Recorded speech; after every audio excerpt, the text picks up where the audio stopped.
How is it going, ladies and gentlemen? It is time, as Kasabi says, for more Zimrod. That's it, ladies and gentlemen. This is Zimcast 112. How SpaceGodzilla is going to change everything for the Monsterverse. Because I have a theory, mind you.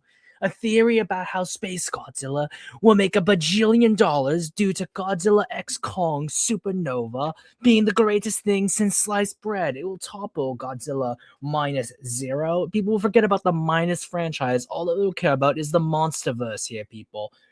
And with that little diatribe, I am not doing that for the rest of the stream because, wow, I think I'm getting sick already. But yeah, that just hurt even more. Hello to the Minecraft world, the world of Minecrafts. Indeed, Oshi, it is time. We finally talk about the faker of the King of the Monsters. That is really true, actually. SpaceGodzilla is kind of like the Shadow the Hedgehog to Godzilla's Sonic. Speaking of shared tisms, we have the fact that Sonic Rumble now has Godzilla monsters. And apparently a lot of people sparked out because they call Kiryu Mechagodzilla, even though both of them are interspersed. I understand, like, for fans who grew up, Mechagodzilla or Kiryu was always either Mechagodzilla 3 or Kiryu, but really it's interchangeable. Kiryu is just another name for Mechagodzilla, so let's not get too like pedantic about it. The Heisei fan returns. Indeed, looks like the Heisei fan has returned. How's it going? SpaceGodzilla is the red herring for the return of Scar King, King of Slop. No, you don't understand. So during the battle with Godzilla, Kong, Shimo, and Scar King, after the little crystallized ice pieces of Scar King, one of them floated up into space. One of them was sucked in by a black hole and pushed out by a white hole, and it grew in this ecosystem and was exposed to the energies of exploding stars. And that's why, in fact, it'll be SpaceGodzilla accompanied by Space King. Praise be to Space King. I was even thinking about that at first, but that was a perfect transition because there is some Space King art that we're going to show off, which is fun. I am the SpaceGodzilla, guardian of the space. I am the milkman. My milk is the best. SpaceGodzilla is part of the Heisei series. I had to be here. That's fair. That is very, very fair. You know, it's actually really interesting because if this is true, without a doubt, that SpaceGodzilla is in the Monsterverse now, then this is the first like monster in the live action Toho stuff that's coming back since in like forever. Like we haven't had a monster for the like return outside of the big five. So it's interesting that SpaceGodzilla ends up being a monster. I know a lot of people were really hoping for Gigan, Minecraft World in the back there, hoping for Orga maybe, or Griffin. Always Minecraft with the doing those shots, not those half-court shots. Those are like the shots from across the planet trying to get those baskets in. Praise be to Scar King. No, I did not say that. No, ew. What are you talking about? To be honest, I was like Mechagodzilla more as Godzilla's doppelganger. Mechagodzilla being a walking weapon of mass destruction is always an interesting parallel with the byproduct of a nuke. Yeah, like I think when it comes to the doppelganger, you can have a lot of Godzilla doppelgangers, like mechanical ones. Like you have Sonic, Mechasonic, Sonic Shadow. So I always think Shadow for SpaceGodzilla, Mechagodzilla for Mechasonic. It all just works like that for me personally. But you know, how about we get some music going and we can also do some art, and then we're gonna do what I wanted to do and kind of show off, which is essentially this little. It's not this stream is going to be just a regular stream like it normally is, but I want to treat it more as a video. So if you guys like, usually a lot of people tell me that they watch these streams in the background while they draw and stuff. This is going to be me kind of going on tisms and rants and stuff. So as we get that going, there we go. And let's start showing off some art then, shall we?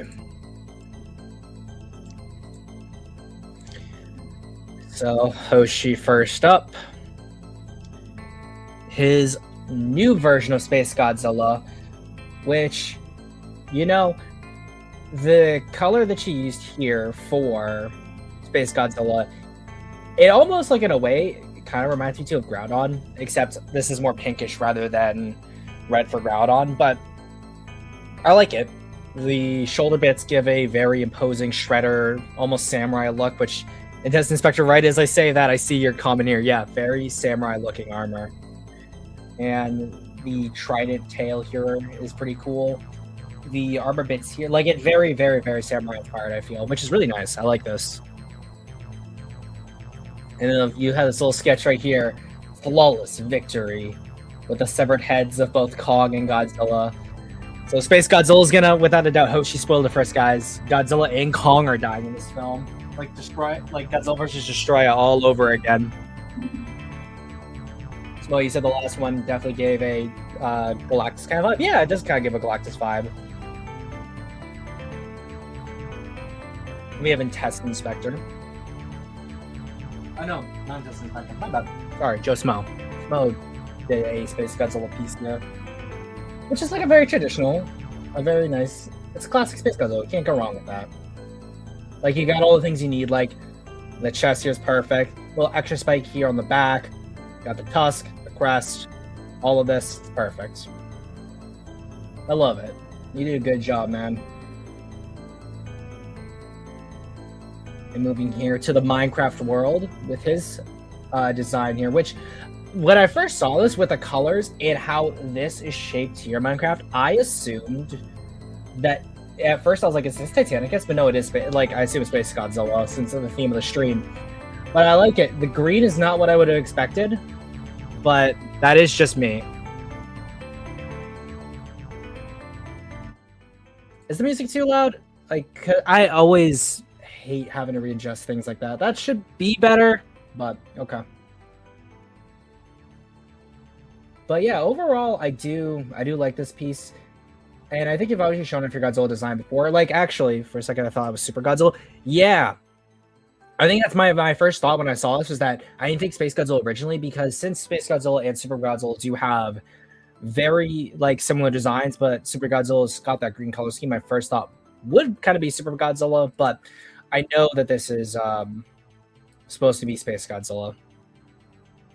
It's like Astro Godzilla. That makes sense. Okay. And now, Nico coming in. He got put in, the squirrel got put in the crystals, guys. Unfortunately, we will be looking at some squirrely arguments.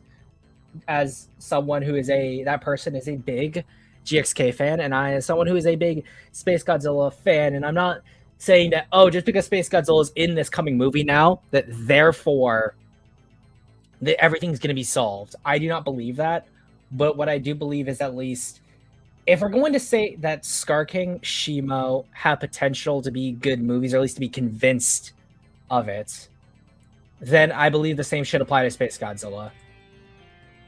And now here is Test Inspector's Space Godzilla with the colors, which I love the beat here, the inclusion again of the DNA strands here in the arms, the tail, the black hole. I'm not sure what I'm going to do for a Space Godzilla design. I really should work on it. But for me, I'm pretty happy with, like, most depictions of Space Godzilla for what it is. So I'm not, like, drawn to be like, this is how I would do a Space Godzilla. But for the most part, I like the design. Did you get by chance to catch the Monsters essay streamer response to Confused Master Review King Kong? Which is that? No, it was blocked. I was gonna watch it tonight when I worked on some stuff. Really? That sucks. That's unfortunate. That's the same thing. Like, I'm not upset about it. No, never mind. I'm still a little peeved about it with the llama stuff, with that stream getting, like, taken down with a strike and stuff. Like, I hope C didn't get his channel struck, but yeah, that kind of sucks. I'm gonna check to see. Hopefully it's back up. That'd be nice. And then finally here, this was the Space King thing that we were gonna show off. Hate manga with a xenomorph. Unit 100. Did you know, despite being almost wiped out on planet Heaven, praise be, aliens still make up 99% of the crime? This message was brought to you by Haymonger. Praise be to Space King. Praise be to the King of Space. Question about Space Godzilla Heisei scaling solo Transformers 1 verse. I do not know a whole lot about the Transformers 1 verse, so I'm not super big into the scaling train. If, like, King of the Monsters was here, then I would without a doubt be fully equipped to be like, hey, shoot that over to him. Okay, but like generally asking someone who doesn't get the appeal, what is the appeal of the series? Like genuinely of Space King or of Transformer? I assume you mean Space King. Like if you already like Warhammer 40k and you want the more satirical elements that were moved out of Warhammer 40k from like the Rogue Trader era, and you just have that fun, insincere, boyish charm that comes with a over-the-top sci-fi franchise like Warhammer 40k, then that's what Space King is definitely why I enjoy it for those purposes. Because I think that you can enjoy Warhammer 40k as a sincere franchise. A lot of people say otherwise, but those people are wrong and stupid. And as a result, you can indulge in the funnier, grim derp, some people call them, elements of Warhammer 40k in a setting that makes sense for those things to occur. And like Black Reed says, just little kids running around. Like it is just a bunch of guys doing the funniest things, but it's like coated in that Warhammer 40k paint, which is what I enjoy about it. So that's why I like Space King, and I don't like things like Hazbin Hotel or other franchises similar to that, even though like both of them have a lot of profanity, a lot of violence, things of that nature. So it's an exaggerated take on Warhammer. No, it's a comedic take on Warhammer, because Warhammer is already very exaggerated to begin with. So calling it an exaggerated take on Warhammer, I think doesn't really do that justice. But enough about other things. Time for the meat and potatoes of the stream, which is primarily talking about SpaceGodzilla and the SpaceGodzilla-tisms. But if you guys have a question that's not really related to SpaceGodzilla, and it's just sort of like a stream question that you feel I really should answer, put it in as a super chat. Or if it's something that you really feel I need to answer right away in regards to SpaceGodzilla, I would also appreciate it as well. I'm really close to that payout, so any support would be most appreciated. But let's just get into the SpaceGodzilla-tisms, shall we? So, in the historical context of Godzilla versus SpaceGodzilla, it's the 40th anniversary of the Godzilla franchise in 1994. The rights for the American Godzilla project had been purchased. All that had been sealed away in 1992, around the time of Godzilla versus Mothra. And between 92 and 98 is that stretch of time where the American production is in death hell for the longest time. And throughout that time, you have the three last Heisei Godzilla films, which some people, I know Blue Nova is where I heard it first from, refer to this as the G-Force trilogy. This is due to the fact that G-Force becomes a more prominent part of the Heisei series, due in fact to the nature of the Japanese self-defense force pulling out their support from Godzilla due to how they were perceived and presented in Godzilla versus Mothra. So that's why you get more things like the UNGC, G-Force, all of that with it, Mechagodzilla 2 up until Destroya. And what you get with these three films is them sort of trying to see where they can wrap up the franchise. So you have Godzilla versus Mechagodzilla, where they kind of wanted Godzilla to die, but then have baby Godzilla survive. They end up just letting Godzilla survive and then leave with his son, which is a pretty good ending.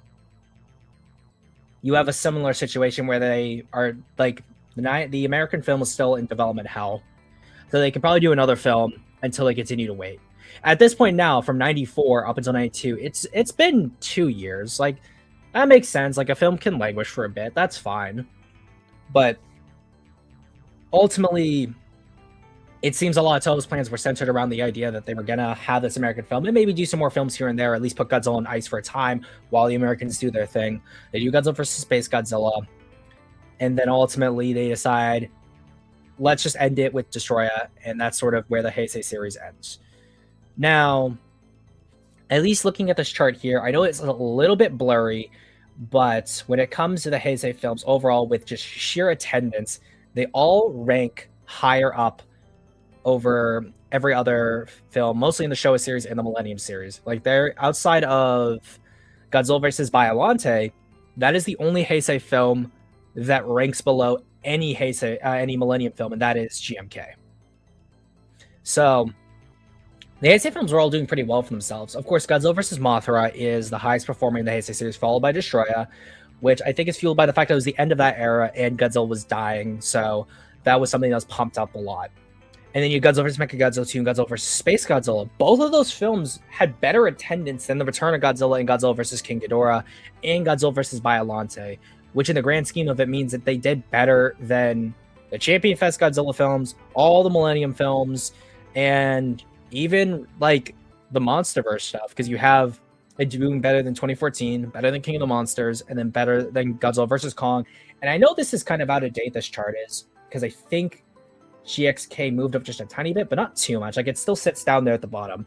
So at least from a historical standpoint, Godzilla vs. Space Godzilla did all right, all things considered, for what it was. It held over the franchise for that year, and then ultimately they decided to destroy and end it off. Now, design is a big thing that people take issue with when it comes to Space Godzilla, but I think another thing to consider is that when you are looking at that time in the franchise history, or even just anything Toku related, is that a lot of the ideas that come out of Toku are very much constrained by the budget that comes with creating physical props and creations in order to boost, like, just to make everything as good as it possibly can be. So you can make a whole lot of props and ultimately a film may not even do too well. Godzilla Final Wars is a pretty good example of this. I would say that even though some of their designs aren't the best, the suit construction for Final Wars is some of the best in the franchise. CGI, not I wouldn't say that considering how bad Zilla's CGI is, unfortunately. The 90s was an economic boom in Japan, right? Yes. Well, so the economic miracle happens in, I believe, the 70s into the 80s and sort of peters out into the later 90s. So that's the big reason why the talk about Godzilla versus King Ghidorah and how Japan is going to be this economic superpower in the future comes from the cultural zeitgeist at the time, and then in around 91, that Japan had done so well economically that it was pushing into these other markets, the US especially, which, if I recall correctly, if you watch American Psycho, which I forget when American Psycho came out, but they talk about like the Japanese becoming an economic rival to the US in that film. It's like a throwaway line as a part of like that yuppie type of culture. But that is what you see going on in Japan at the time, 99. Okay, so yeah, thank you, Black. So if Psycho's coming out 99, this idea of Japan having this economic miracle around the time was just good as well for the movie industry. And that's why I'd also have to say the Heisei films did so well. Like, going back, I'm already tangenting off. So you have the Champion era films, like TV is taking over into the 60s, into the 70s, and Godzilla's trying to stay relevant as much as it can, which is why it delves even more into the like kid show era silliness that a lot of like people who are in that demographic of Adam Wingard and Mike Doherty, those guys, really enjoyed. And then you have the Heisei series, which is again coming out of a more economically prosperous time for Japan, which could also add to the reason why there was greater attendance. Everyone was just doing better, so therefore they were going to see movies. So I'm not saying that it's a hard and fast rule that if attendance was better, that necessarily means the movie was better. Like, for example, Godzilla Raids Again is the third most attended film in this list here. I don't see a whole lot of people besides myself arguing for its quality. So this is just purely about numbers and who is going out to see it.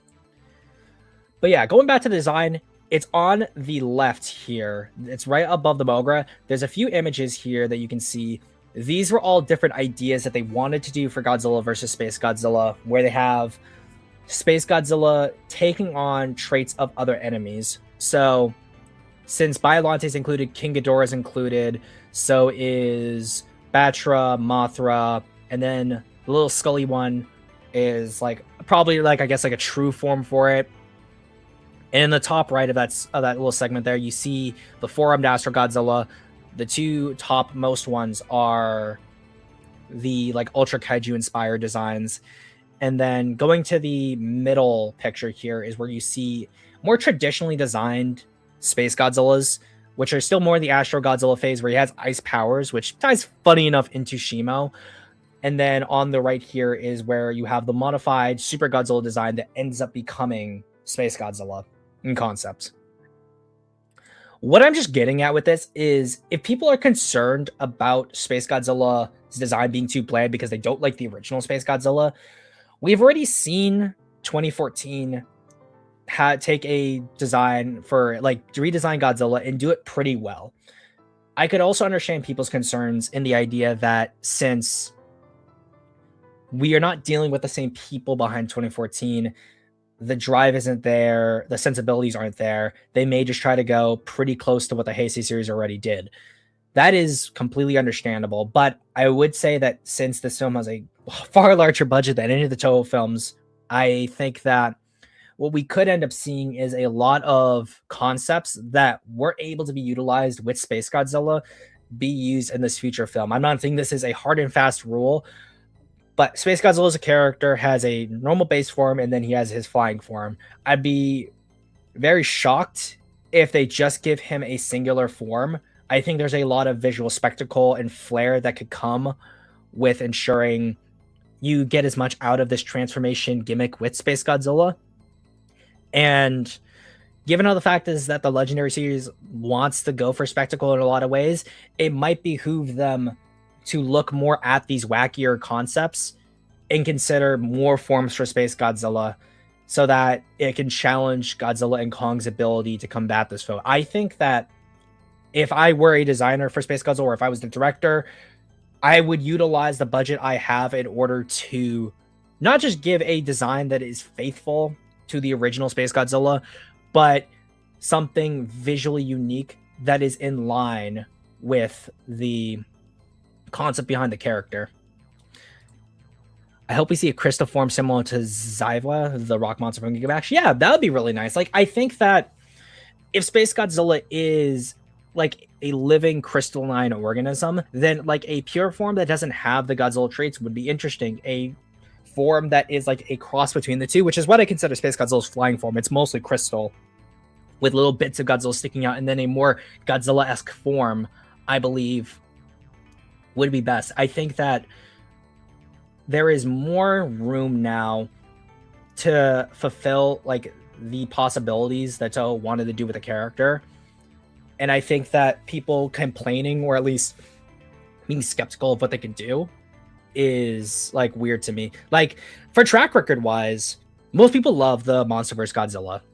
Most people love the Rodan design. I think it's the best Rodan design we've seen since 1956. King Ghidorah, I don't think it's my favorite King Ghidorah design, but it is a very passable King Ghidorah design. Mothra is the only monster I would say design-wise flopped for me. I don't think it really captures the silhouette too well. I think she's exceptionally small given her role in the film.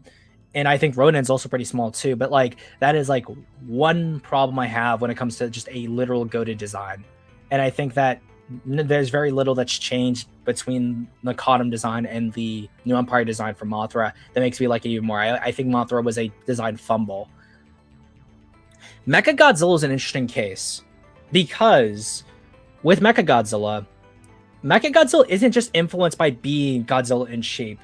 The design language that comes with certain mechanical engineering is going to influence how Mechagodzilla overall is perceived.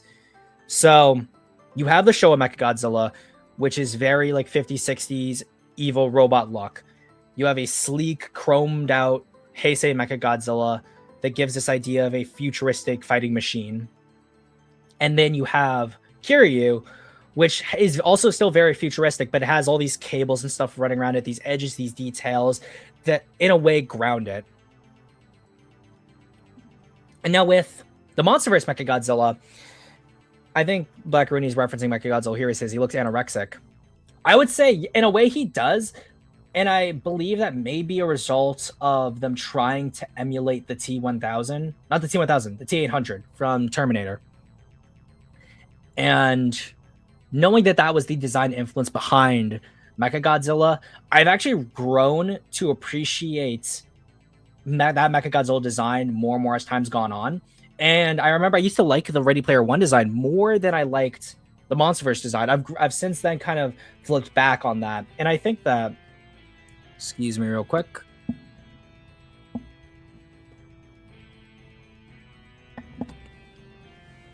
With Mechagodzilla, we have a design that's not entirely Godzilla shaped. The arms are a lot bigger, the feet are different, tails different, spines are completely different, head's different too. And not just its shape, but proportionally.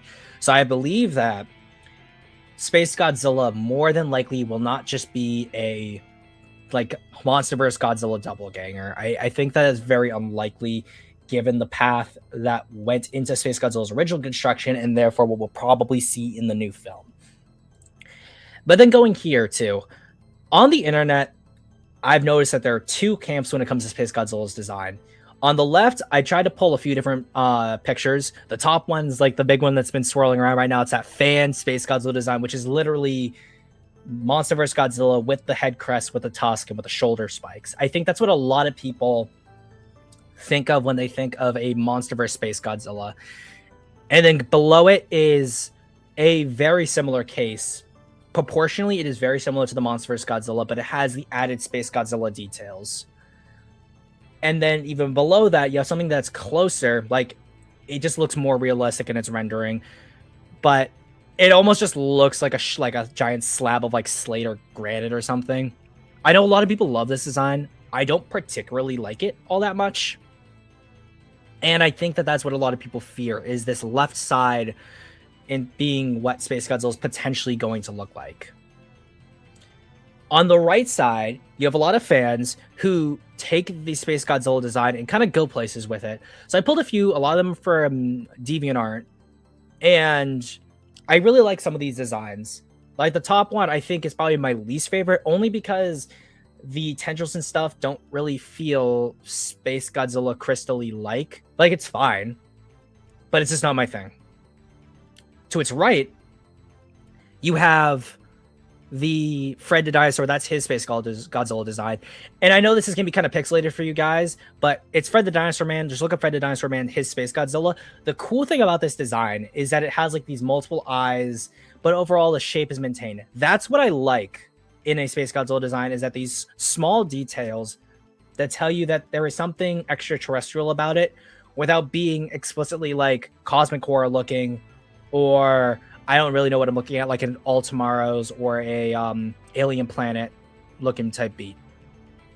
The bottom two, I'll start with the one on the left. This design I would be fine with if the color was the blue, like the primary blue that you see on SpaceGodzilla, with the red that is making up most of this design being the like chest area there. But like this idea of like these four prongs here, and I actually might incorporate this into my own SpaceGodzilla design. Like, this is fine for a flying form. It is alien. It expresses the idea that this is a crystalline organism, and there's some traits that allude to it being Godzilla. This design on the bottom right, I feel, is closer to what I'd want, but I'd want a combination between these two here. This one on the right is more Godzilla-like. It's more physically looks like what you'd expect for a crystalline Godzilla, but you could kind of see where the legs have been reduced to accommodate this kind of flying, or at least just hovering type of form, with these little like crystal beats coming out here and there. I think that these on the right are what some people are hoping for in SpaceGodzilla, while on the left, some people are hoping for something more in line with the traditional idea of a SpaceGodzilla, but taking the core traits, the shoulder spikes, the tail thagomizer, the crystals, and putting them onto legendary Godzilla. I think that one of these directions is what they'll go in, or they'll try to please both. And I believe that the best option would be to do as many forms as is possible within your budget in order to please these fans, because I think that that is at least the biggest hurdle to get over, is this idea of what we can do with SpaceGodzilla's design. It has nothing to do with his character at all, just purely design. Like, the visuals are going to be the first thing y'all are going to see. And if people aren't going to like what SpaceGodzilla looks like, then they're going to probably turn off when it comes to this film. Like, overall, I may not even be like exempt from this. I don't like Scar King's design, and I don't like Shimo's design. They're both very ugly designs to me. And as a result, that may subconsciously be a reason why I don't like GXK minus the writing. That's something I always consider anytime I'm thinking about this thing myself. Like, I'm not the biggest fan of the Muto's designs as well, but I am more partial to 2014. So it's not just design, it is also the writing too. Which is where we get into this portion here. Doppelgangers and mirrors. A big issue people are having, one in particular, which we'll go over his reasoning, is that we've done Godzilla versus Kong. Mechagodzilla was a doppelganger monster. We had Godzilla x Kong: The New Empire. Shimo is a like mirror image of Godzilla. That was definitely the intention behind it. I don't think it works out, but it is there. Then you have Scar King, which is the mirror image of Kong. So technically you have 3 mirror images, not including Kong. You have 2 mirror images for Godzilla, Mechagodzilla and Shimo.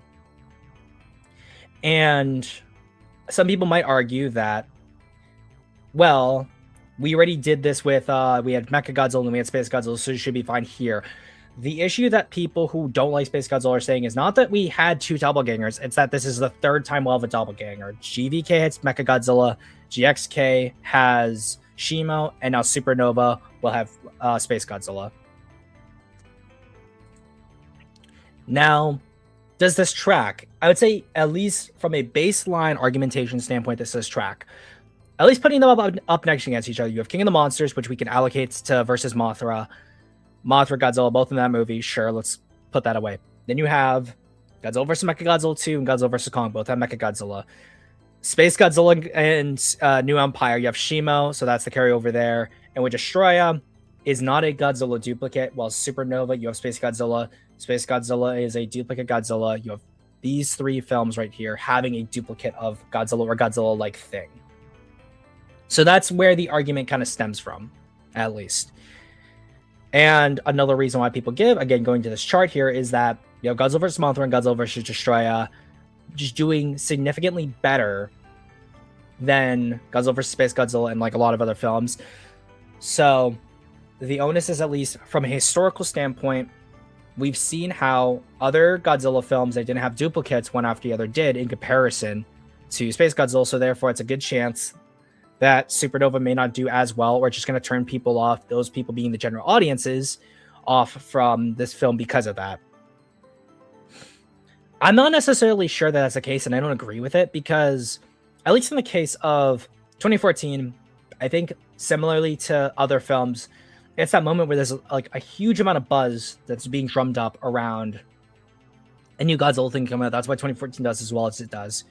So you have 2014 up here, just above Godzilla vs. Biollante, which isn't the best sign considering how, with Godzilla vs. Biollante underperforming as much as it did, that's what results in them moving back to King Ghidorah and the classic monsters. And then going down is where you get Godzilla King of the Monsters, which doesn't do that bad in comparison to 2014. It's Godzilla vs. Biollante in 2000 are sandwiched in between it. So at least the cutoff isn't too bad. Give me 1 second again.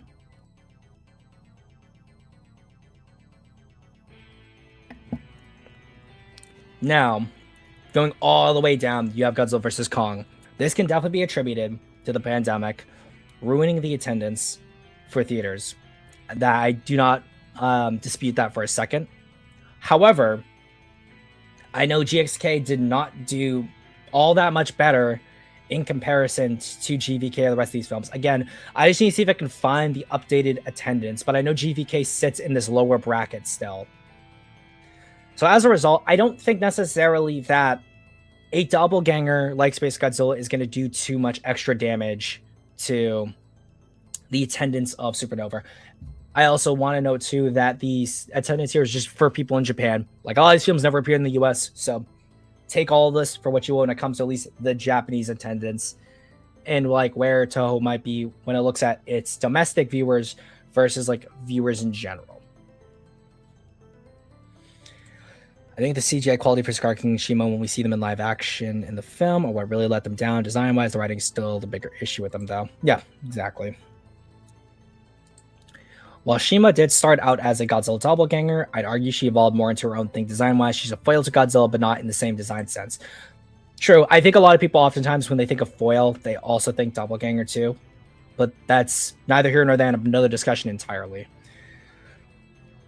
But at least for me, I don't believe that us seeing another Godzilla-like creature is going to do too like poorly on this film. Considering I also don't see Shimo aesthetically as a Godzilla doppelganger. I see her as a Godzilla adjacent character, similar to the vein of like Anguirus. But yeah, let's just go into like very, very broad strokes of the characters writing wise. So you have Space Godzilla and you have Mechagodzilla. Both of them are doppelganger characters. You could call like Mechagodzilla more of a shadow type of archetype character, and Space Godzilla more of a doppelganger. However, you want to be semantically different with these two, but in a general sense, they are both doppelganger monsters.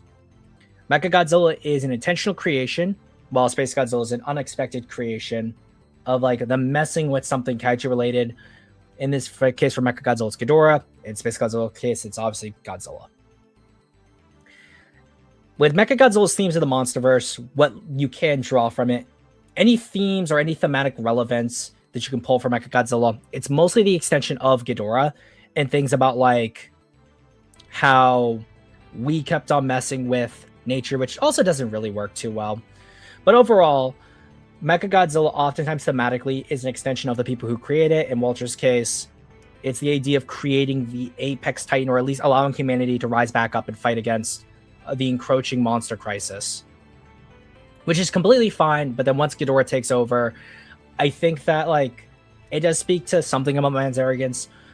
However, considering the fact that they just kill off Walter while he's doing his speech, I don't think they really cared too much about this theme. They wanted something fun to do with Mechagodzilla, and having him get taken over by the rogue Ghidorah quote-unquote AI is fun. So any thematic relevance for Mechagodzilla as a character when he's actually doing stuff is more an extension of Ghidorah rather than that of Walter.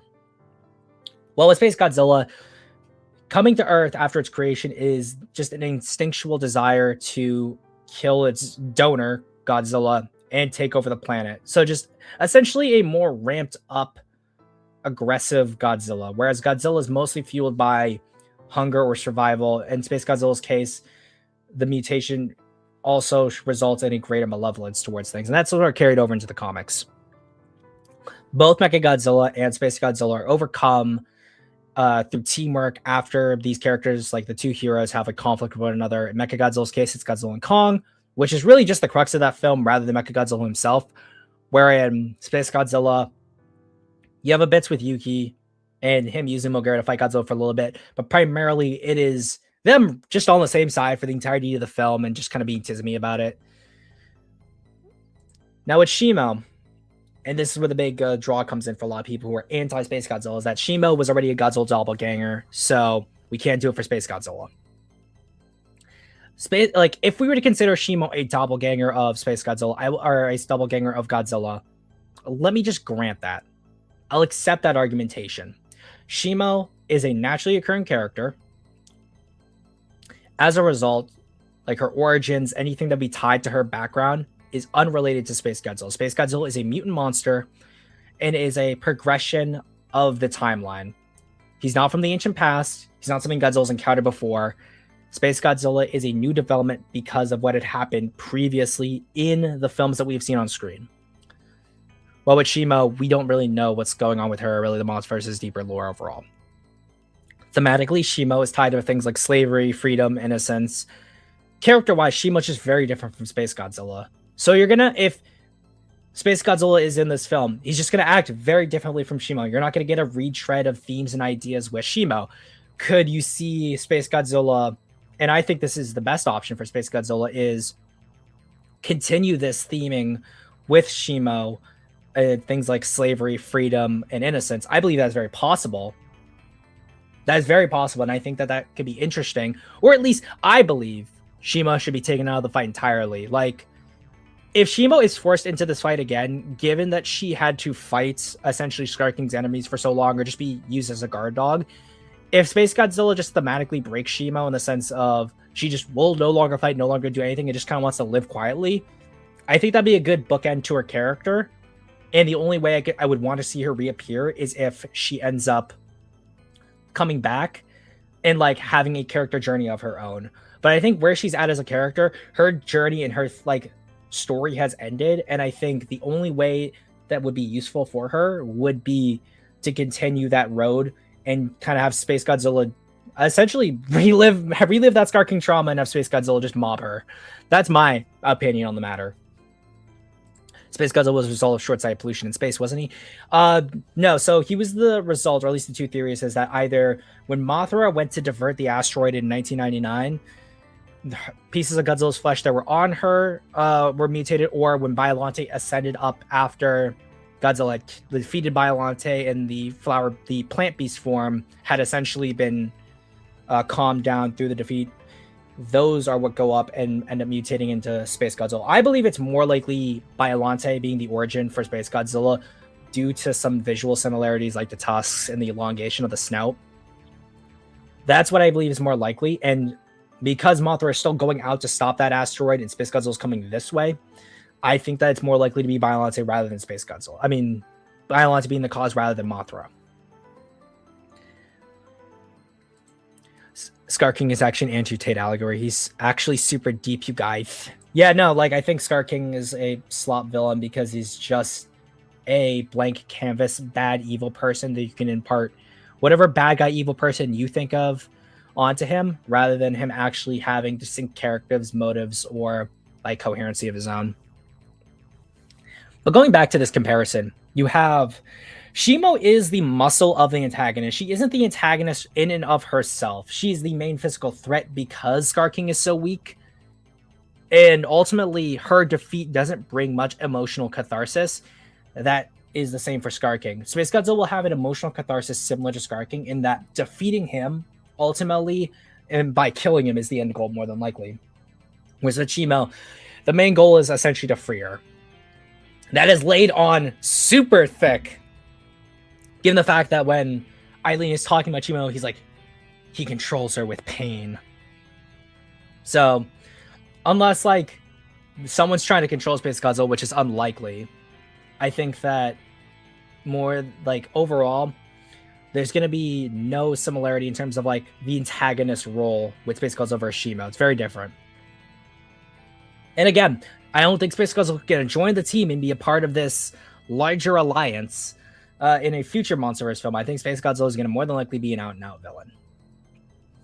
And that's why I put it here where Shimo is overcome by teamwork after conflict between her heroes and freed to aid, is freed to add to her themes. So, like, it's cathartic for the audience and for Shimo, ultimately, to defeat Scar King because it is the oppressed overcoming the oppressor and all of those wonderful little themes that people love to talk about in GXK. So, I think thematically and design-wise, you're not going to get a character in the case of Shimo being similar to Space Godzilla. The only reason why people say that is because there's some white on Space Godzilla. Shimo's very white. Shimo's got crystals. Space Godzilla's got crystals. They're both reptiles. And at one point, Shimo was more of an ice Godzilla.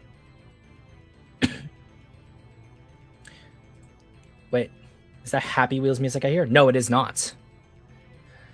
I think the Intricate allegory, for as much of a meme as it is, does kind of have relevance to the themes of Scar King. Exactly, and that's why I think he's a slop villain. That's my point to a T. Now let's go to Scar King, the Slop King himself. They're both doppelganger characters. Scar King is a twisted version of Kong, and the fact is that they're both kings of their domain, while one is gentle, benevolent, fights for the little guy. Scar King is the oppressive, mean guy. Space Godzilla and Godzilla, again, twisted mirror of Godzilla. Again, Scar King is a naturally occurring monster, while Space Godzilla is a mutant, unexpected creation. Scar King's themes are that of slavery and oppression, while Space Godzilla has his own motivations for conquest. Space Godzilla is technically more generic in that sense, where he is just an evil alien who wants to come to Earth in order to conquer it. And due to the fact that, like, we don't hear more about, like, why he has the direct antagonism behind his relationship with Godzilla just out of just instinctualness, is where I think Space Godzilla is lacking. That should be more prominent in his character. Like, I knew that it was earlier earlier scripts where Space Godzilla was able to mind control people. If Space Godzilla still maintains his telekinetic powers and telepathy and things of that nature, I think that we could see some cool sequences. Like, Space Godzilla taking over the mind or speaking through people would be interesting. Now, like Scar King, Space Godzilla, they're both the final threats, but with Scar King, because he is physically incompetent as well as intelligently incompetent, he doesn't have the menace, and he relies on Shimo to do his dirty work for him. Like, without Shimo, Scar King is a nothing character because he can't accomplish any of his goals. Well, with Space Godzilla, unless he's paired up with another monster that's supposed to be his muscle, Space Godzilla is the quote-unquote brains and then the brawn himself.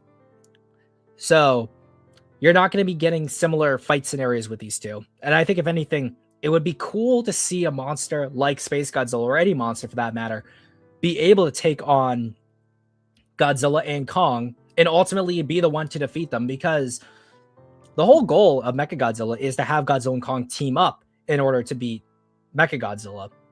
Godzilla and Kong are now buddies, I guess. Again, GXK kind of retcons this so that they can have that fight in Egypt.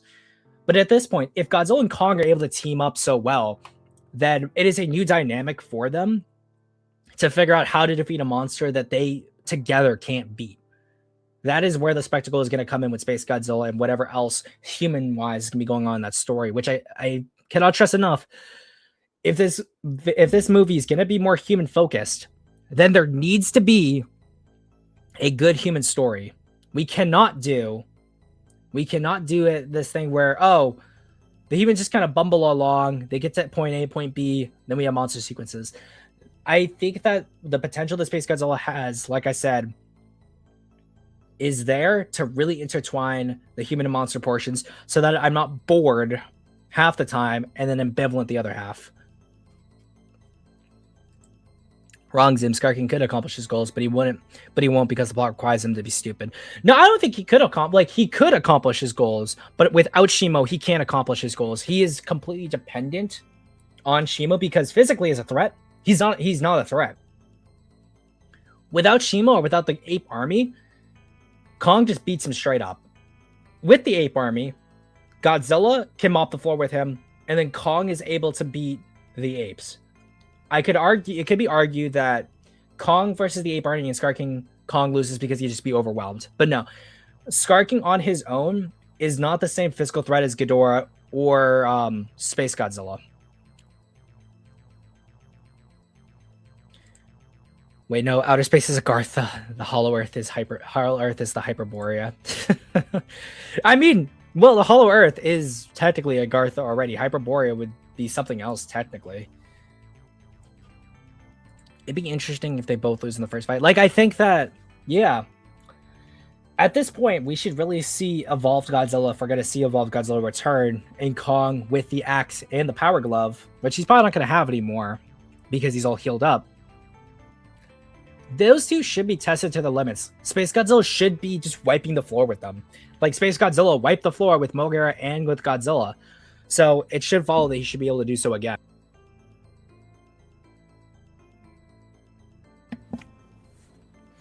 I know a lot of people complain about the expansion from the last movie, but honestly, if they're indeed bringing SpaceGodzilla, I think they're going to need a lot of expansion for the next film. Well, it's very clear that if SpaceGodzilla is SpaceGodzilla, we're going to get more information about like what's going on with the greater universe of the Monsterverse in terms of like possibly where other space titans come from or what's going on DNA-wise with the Titan DNA that has been collected, that's talked about and never really followed up on.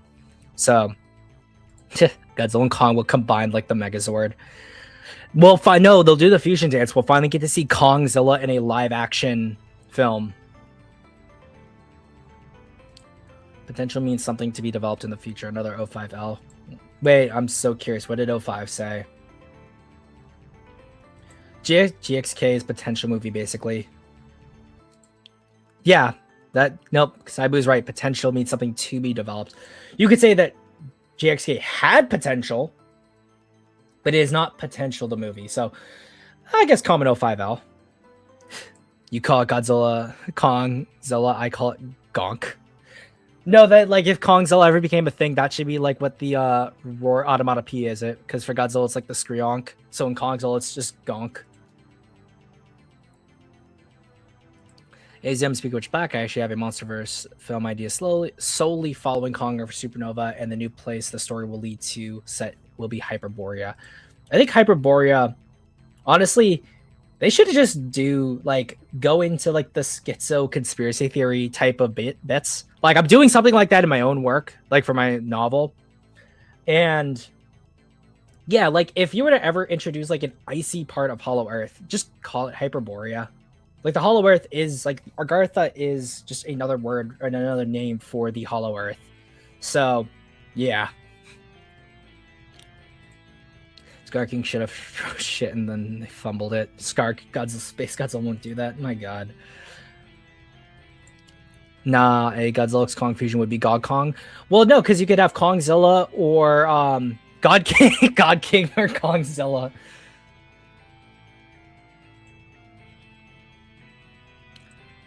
So now we're talking more about like, oh yeah, fusions, teaming up, fighting. The stakes for Space Godzilla is that you have Space Godzilla, and this was my problem with GXK by the end of it, was that you have Godzilla, you have Mothra, you have Shimo, you have Kong, you have the Ape Army, you have Suko, which of course Suko's probably going to appear again, and then you have all the other Monsterverse Titans who have listened to what Godzilla has said for the like since King of the Monsters and not done anything too bad.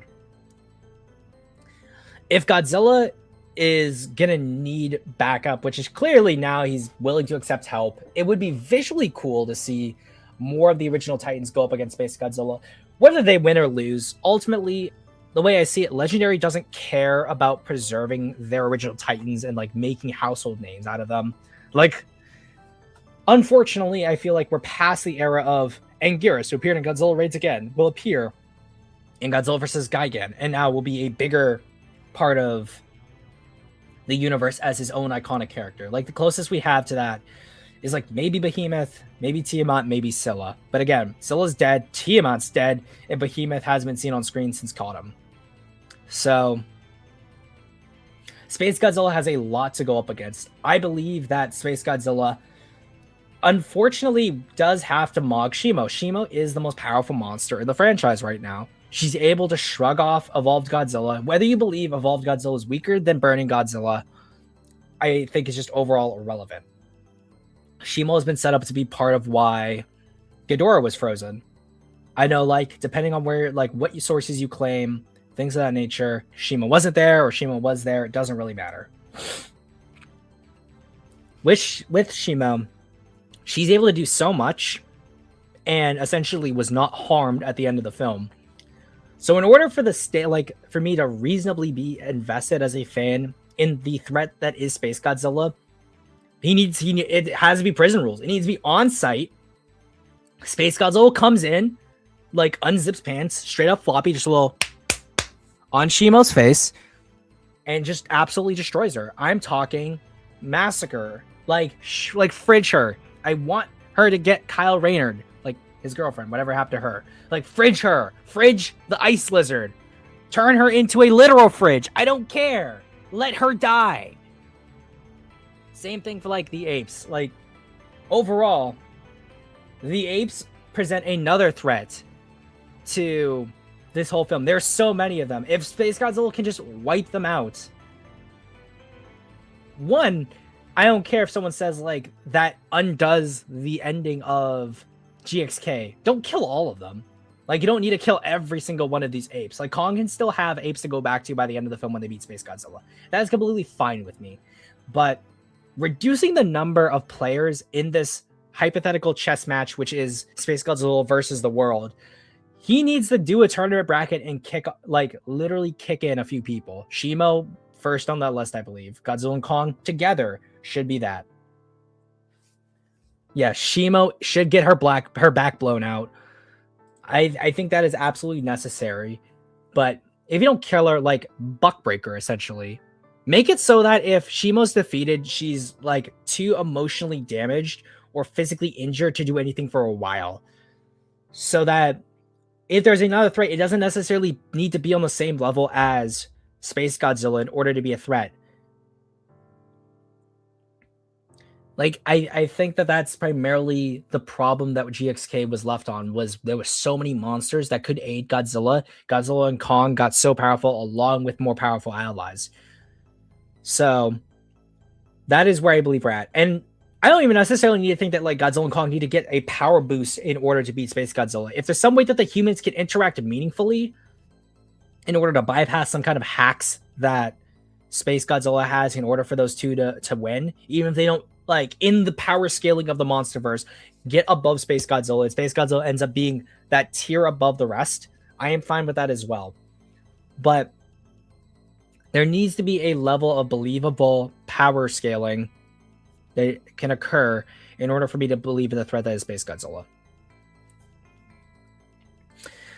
You think they'll weaken Godzilla after Supernova? I don't think so. I think Godzilla and Kong are just going to kind of stay at the power level that they have been at. But I believe that in order for this threat to be as powerful as it should be, Space Godzilla needs to be a step above all these monsters. That's what happened in the Heisei era. Every monster was stronger than the last. No, you need to Infinity War Hulk her. Because the thing is that the problem with Infinity War Hulk is the fact that they weren't doing anything with Hulk for like years and years and years. He should have had more movies. He is a main character. Shimo is not a main character.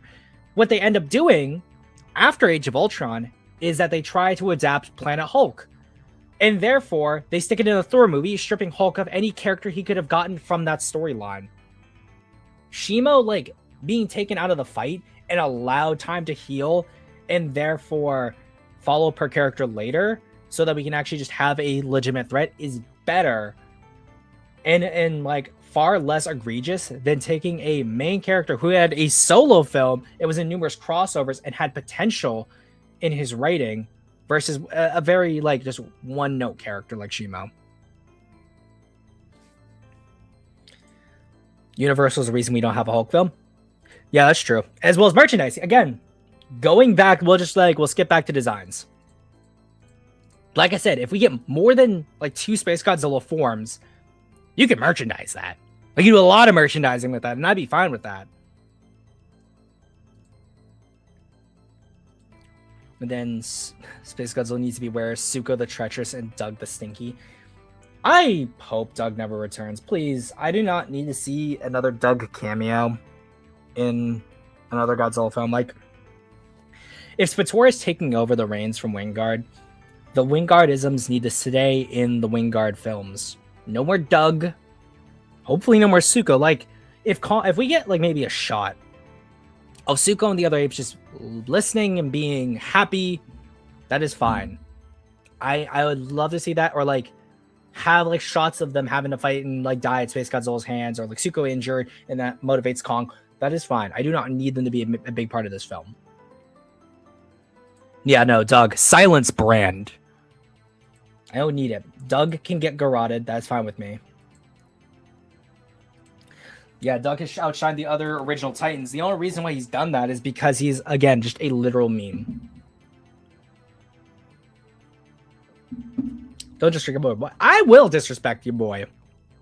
I'll kick your boy in the face. How about that?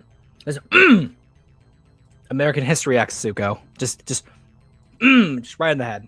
Curb stomp him. I don't want any more Abaddon. You mean you don't want another Abaddon? Yeah, no, like, Abaddon is fine if, like, her menace wasn't built up so much. If she was just a filler monster that Kong encountered in a game, that's completely fine. But they tried to build her up as this gigantic threat. That's what's annoying about it.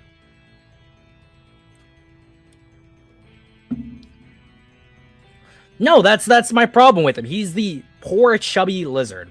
That is all he is. Chubby meme lizard. That's it. That is the only thing special about him is that he's funny and he's big and chubby. That's it. I hate Doug. It was funny when it came from a Monster Movie Podcast, made the joke because it was organic. It was natural. People ran with it, and now it's everywhere. So that's sort of where I am at least my slides and with the stage that is my thoughts regarding Space Godzilla. Now, we'll go to Twitter and we will discuss the arguments of the squirrel. Because I've not seen too many threads about Space Godzilla being bad. I've just seen a lot of people just hating on it. But Rick, I'm curious to see the argumentations that he's made. And here's what we'll start with. We'll start with the meme. So, meet Potential Man. He has the potential to rival Ghidorah. His final fight with Godzilla will go crazy. He could solo Moguera. Well, he did solo Moguera. That just objectively happened. His final fight with Godzilla will go crazy. It is the longest, well, at least counting the actual film itself, that is like one of the longest Godzilla fights in the franchise. He has the potential to rival Ghidorah. It's funny because Ghidorah is like considered like, oh, this great rival to Godzilla, but then also in the same sentence always downplayed because he's a chump in almost every other film he's in. Like Godzilla versus King Ghidorah, the actual time where it's just those two fighting together gets chumped on, is under alien mind control in Monster Zero, Destroy All Monsters, and versus Gigan. And in Zone Fighter, if you want to count that as well. 0 feats, 0 relevance, 7 ways to be the worst follow-up of one of the best Godzilla villains, which in this case is Mechagodzilla 2 because he was able to kill Godzilla. I don't really know the context, or at least what would be the rationale behind that, but 0 feats, again, Godzilla needed a similar power-up to defeat Mechagodzilla 2 to beat SpaceGodzilla. But unlike Mechagodzilla 2, SpaceGodzilla was fighting both Godzilla and Mogra at the same time. Use my abilities to the fullest? No. Allow Moguera and Godzilla to defeat me.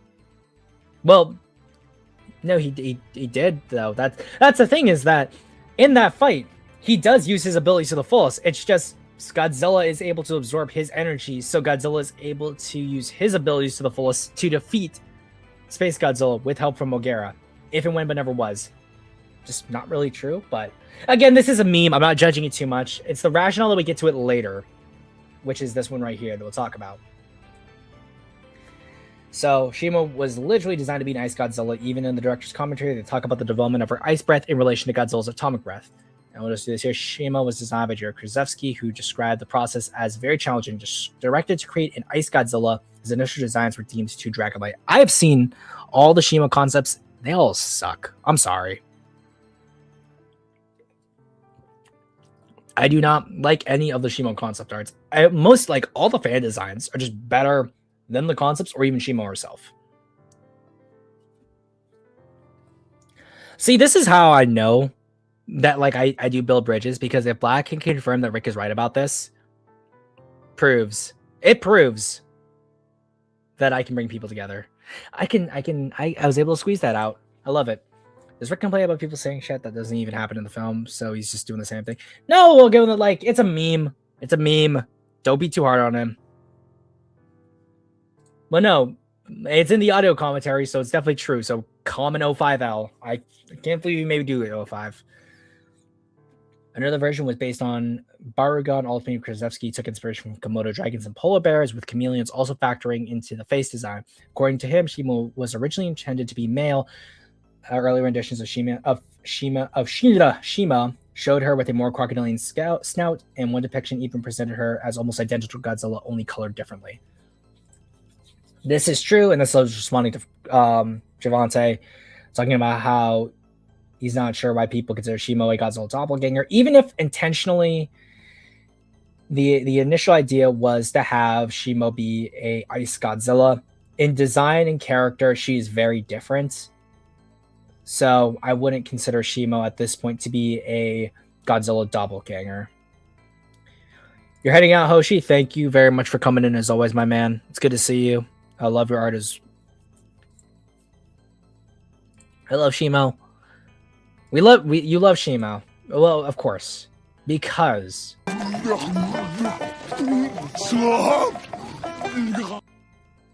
there you go. Shima doesn't have a front horn, nor does she shoot rainbows. Well, of course, because that wasn't even the final design for it. Moguera, funny enough, put up the best fight, I think. Really? Well, I would like to see the rationale for it. We'll open this up in a little bit, because we'll only go for like maybe another 30 minutes, and I know going through his thread isn't going to take me all that long. Space Godzilla should be more alien. Yeah, I am completely fine with that. Space Godzilla should be more alien.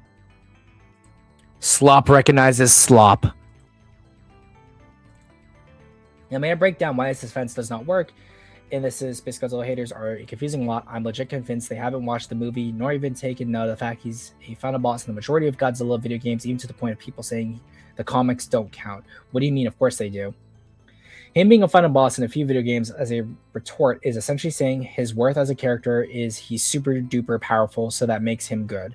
That's why you like him, then good for you. But I drive for more. Okay, I'm just stupid. I did not read that properly.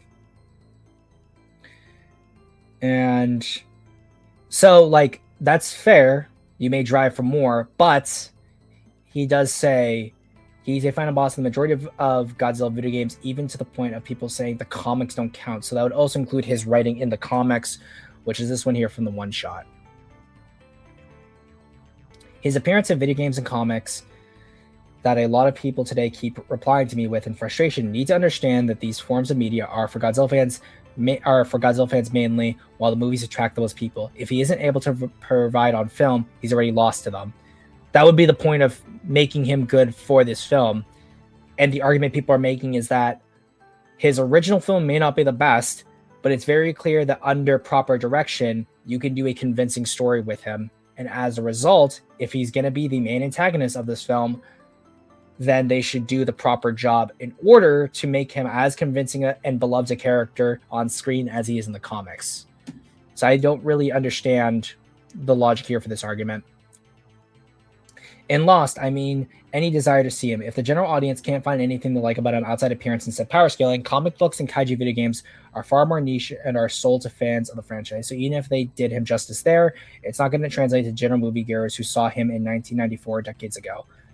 Well, I'm curious. Well, who saw him in 1990? Most people now didn't see that film in theaters, so I'm not really sure about the argument there. I guess that applies primarily just to the Japanese audiences who saw that film in theaters, or people who may have caught the film on TV, which I don't think Space Godzilla was ever on TV.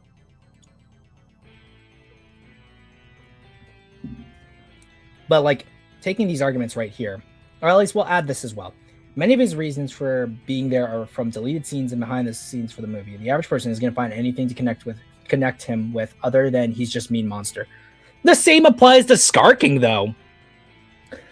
Like, there's like he's just a bad monkey. He wants power. He therefore go up to surface to be emperor of the planet. Like any argument that's made here for Space Godzilla can just as easily be depicted for Scar King. Well, we see Scar King abuse his subjects. We see Space Godzilla torment Godzilla by kidnapping baby Godzilla. Like there are both similar instances of these guys being meanie heads to someone to get a reaction out of them. And similarly, Scar King's motives for conquering the surface world are also as vague as Space Godzilla's desire to come to Earth to fight and kill Godzilla to take over the planet. In Scar King's case, like with Scar King, what does he actually gain from taking over like humans as opposed to other Titans? I would like to know, at least in Space Godzilla's case, considering how Godzilla acts, if you were to interpret anything that Space Godzilla does is just a twisted, more malevolent version of what Godzilla already does, which is terrorize people. That I can understand Space Godzilla's desire to take over the planet versus Scar King. Simple as. And which, again, if you're fine with that, perfectly fine. But out of all the other monsters they can pull from, I find it disappointing as someone who wants more to their monsters. As he stands, he doesn't appeal to me. But perhaps Supernova can change that. Well, again, the same applies to Scar King. Scar King enjoys overpowering other by any means and causing pain onto others. Considering the fact that Space Godzilla beat Godzilla, trapped little Godzilla, and didn't proceed to kill him, the same thing can be inferred. Like, that argument doesn't work. The only reason why I assume you're saying that is because we visually see Scar King abuse people throughout the film in comparison to Space Godzilla, where Space Godzilla has his first encounter with Godzilla, traps little Godzilla, and then goes to do his thing, but doesn't go out of his way to fight Godzilla, means he doesn't care about causing pain onto Godzilla. I think that's silly.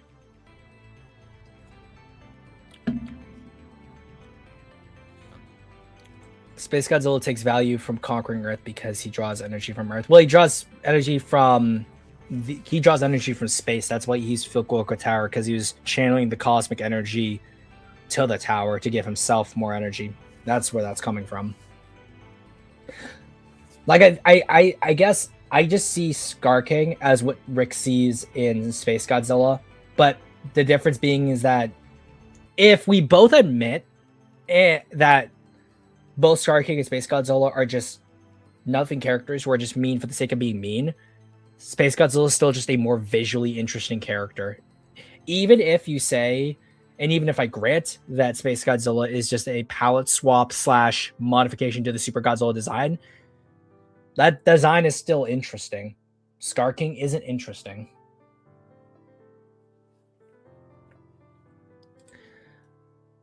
He's probably going to do the same thing with Zuko, the return of the child napper.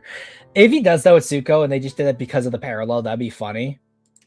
But yeah, like I think that a lot of people take issue with the fact that since Godzilla versus Space Godzilla wasn't so interesting, there's a lot more visually interesting monsters over Space Godzilla. Like I think Gigan's a far more interesting looking monster. I think Orga is a far more interesting monster in concept and what he can do, but I think Space Godzilla looks better.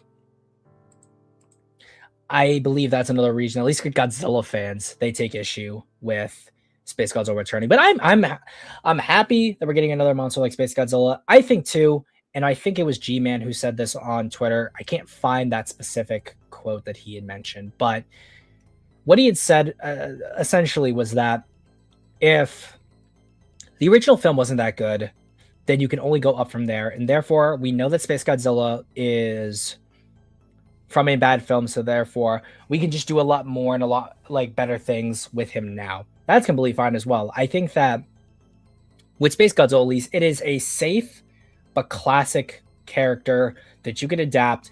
And if it runs really well with fans and there's another more demand for more monsters from the past, then maybe they can invest in getting the rights to more of these monsters. That's what I see. I see Space Godzilla appearing as a good thing. I rewatched the manga fight and I might have to put an asterisk on what I said. Okay. But what I'll do is I've been talking enough and I will open up the floor. In the general chat, if anyone wants to say anything, you are more than willing to hop on and give your thoughts. To anyone else, if you are watching and you are not part of the Discord, I will put a link there for anyone who is interested in joining and giving their thoughts really quickly.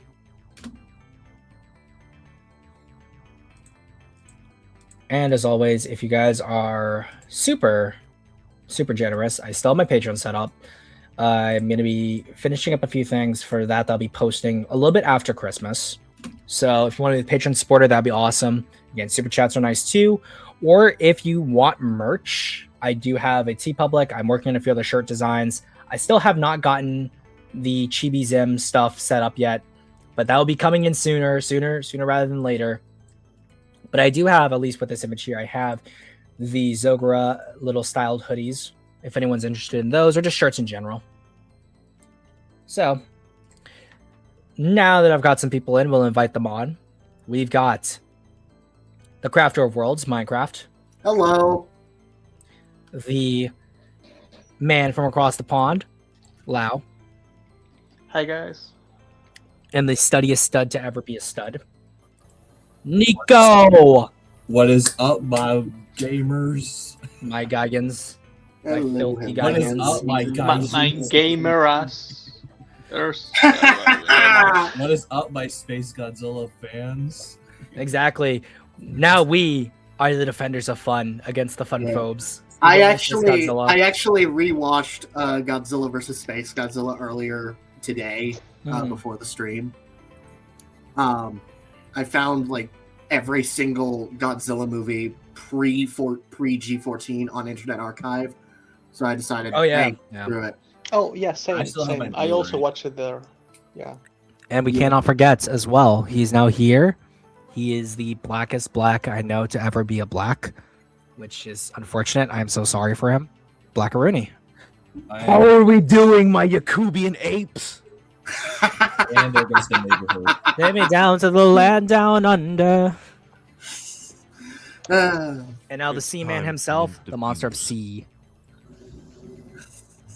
Yo. Krakatoa. And the L Taker himself, the center of many Bukakes. Oh, God. 05. God. He's been fine for the last couple of Okay. Just remember, the taker of many L's, the center of a bukkake, always is 05. The Lord of that the is L's. true. No, you know that image of the bunch of black guys surrounding the blonde girl? That's him right now. That's Yeah, us. I do not take part of that. Come on, you're black too. I grant you the pass. Before we get to the space-tisms, I just want to acknowledge. So y'all saw the trailer for Kaiju Girl Caramelize happening? No. I have not watched the trailer. I have seen bits of the manga since it's in my store, but I have not really followed it at all. I feel so fucking validated after watching that. Well, I'm Wait, excited. you mean the trailer? You mean the trailer for the anime about the romance girl? Yes, the idea of the human to kaiju pipeline actually being applied to different kinds of things. Yeah, it's a romantic comedy, but this is actually a really interesting romantic comedy and a really interesting take on that concept. Millions will die. I saw it, like I've read some of it. It just didn't interest me, honestly. Like I think that it's got a lot of value to people who like that type of thing. I'm just not a big I'm not a big romance person, and I'm not a big comedy guy. So I'm like, I get that. it is I'm literally not- Big I'm not Lizard much is of the a only fan. thing that draws me there. Like comedy is. So here's the comedy is thing. for me. If I gave Kaiju number 8 a chance, I'm gonna give this also like a chance. I'm just gonna watch it when it comes out and just see what happens. You're only saying that because you like dragon girls, okay? You're biased. No, I don't. No. Okay, no. I just like girls that like to burn shit. You know, that's it. Oh, That's And why you if they're watch Avatar dragons. 3. Yeah. I achieved the goon master state on the cinema while I was watching that movie. I went back in time. Like the Dr. Goon Hatton, is that it? Yeah. No, I think you need to hold off on the Gurus because the pro tag is a schoolgirl, so I'd hold off. No. That's why I said that's not the case for this. I'm just going to watch it because of like the idea, like the fact that you're doing something different with Kaiju. I want to see how the topic of millions dying is going to be handled. Well, like I don't since know I've if read they the will. manga. Like, there's barely any like deaths in that. Like, it's barely like acknowledged at all. Like, other than like property damage and stuff. So they don't really touch upon that too much. Yeah, I think it's like a they do comedy, a pretty good right? job. Like, I don't think. I also think like it doesn't really feel in place for something like a romantic comedy because that's not what this story is about. So basically, be common. Just an think of it as acknowledgement would be turning enough. red, but she turns into Godzilla instead of a panda. Yeah. Turning red. So wait, but turning red has a lot of implications already as on its own involving 9/11. Rooney, you're Oh falling my into the habit of God. overthinking things again, please. Yeah, but That's not even my take. That's not Yeah, even my that's take. not I even his know, take. but still, that's still a stupid take from that- Mr. Is that a Enter. take from Mr. Enter? Mr. I don't even know where it Finally- came finally from. you I don't know even know. We're off I topic. don't even know Anyway, why back it's to the wrong. Space Godzilla stuff. Yeah, Yeah. back to Yeah. Godzilla. Oh about yeah, Space the big Godzilla. lizard. Yeah, the big All, lizard. all I forgot want to about say, Crystal Lizard. like to begin about Space Godzilla, is that we already had the Monsterverse give us like the best version of Ghidorah, Rodan, and like Mothra, not necessarily, but like still like a really good version in King of the Monsters. I Set the feel. design aside, this is pretty well done. No, and I like the design more than I like, for example, the Heisei one that looks like a fucking plushie, right?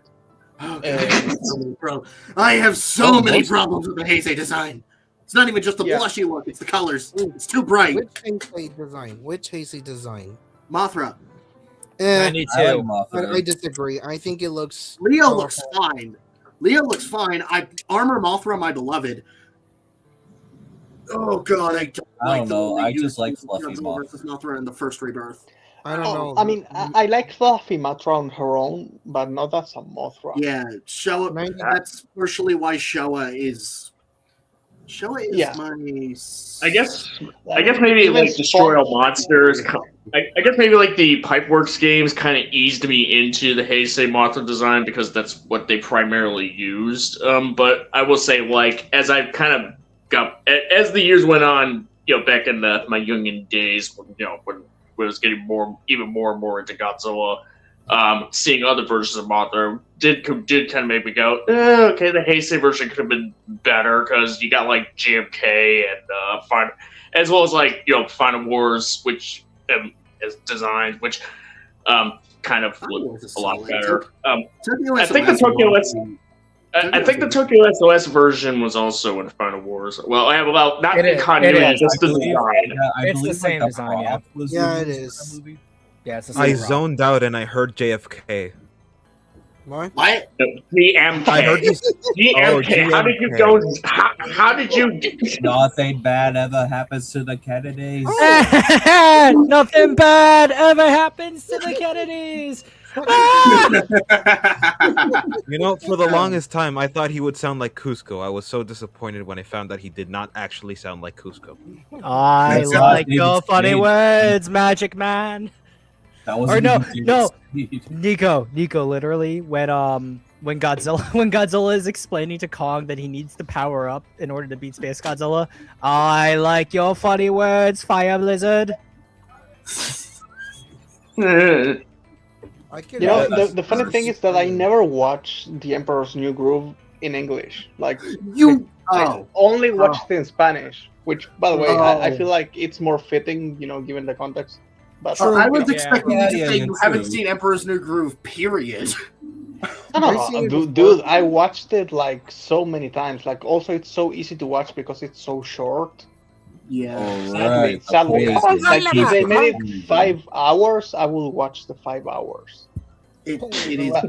I would argue Emperor's New Groove is straight up one of the funniest animated movies of all time. Anyways, Yes. Anyways, the Supreme Space Godzilla. Yeah, Space Godzilla. I would like to first point out the fact that every time we're talking about Godzilla, we go on a tangent. It's almost as if we would rather talk about literally anything else. I feel like that's indicative of something. I wonder what it could be. we're Godzilla fans. We're autistic. We're autistic. Yeah, well, And some of us have ADHD. Yeah. So- And I lost my mind at Avatar 3. Like, part of it will never come back. Okay, that's fair. I actually sympathize with Lau on this one. The next thing I would bring up, when it comes to Space Godzilla, I saw multiple videos, and by multiple I mean 2, of Godzilla YouTubers saying that Space Godzilla will change everything, right? It will change the Monsterverse as a whole. It's going to change the lore, this, that, and the other. Max Allo, in particular, I was not expecting him to post a video about Space Godzilla, of all people. No, But, really? You? Yeah. All people. How are you surprised by that? Yeah. Yeah, You know, like I you- always assumed that he was more like a themes guy, but like for Godzilla, like the high top films of Godzilla people.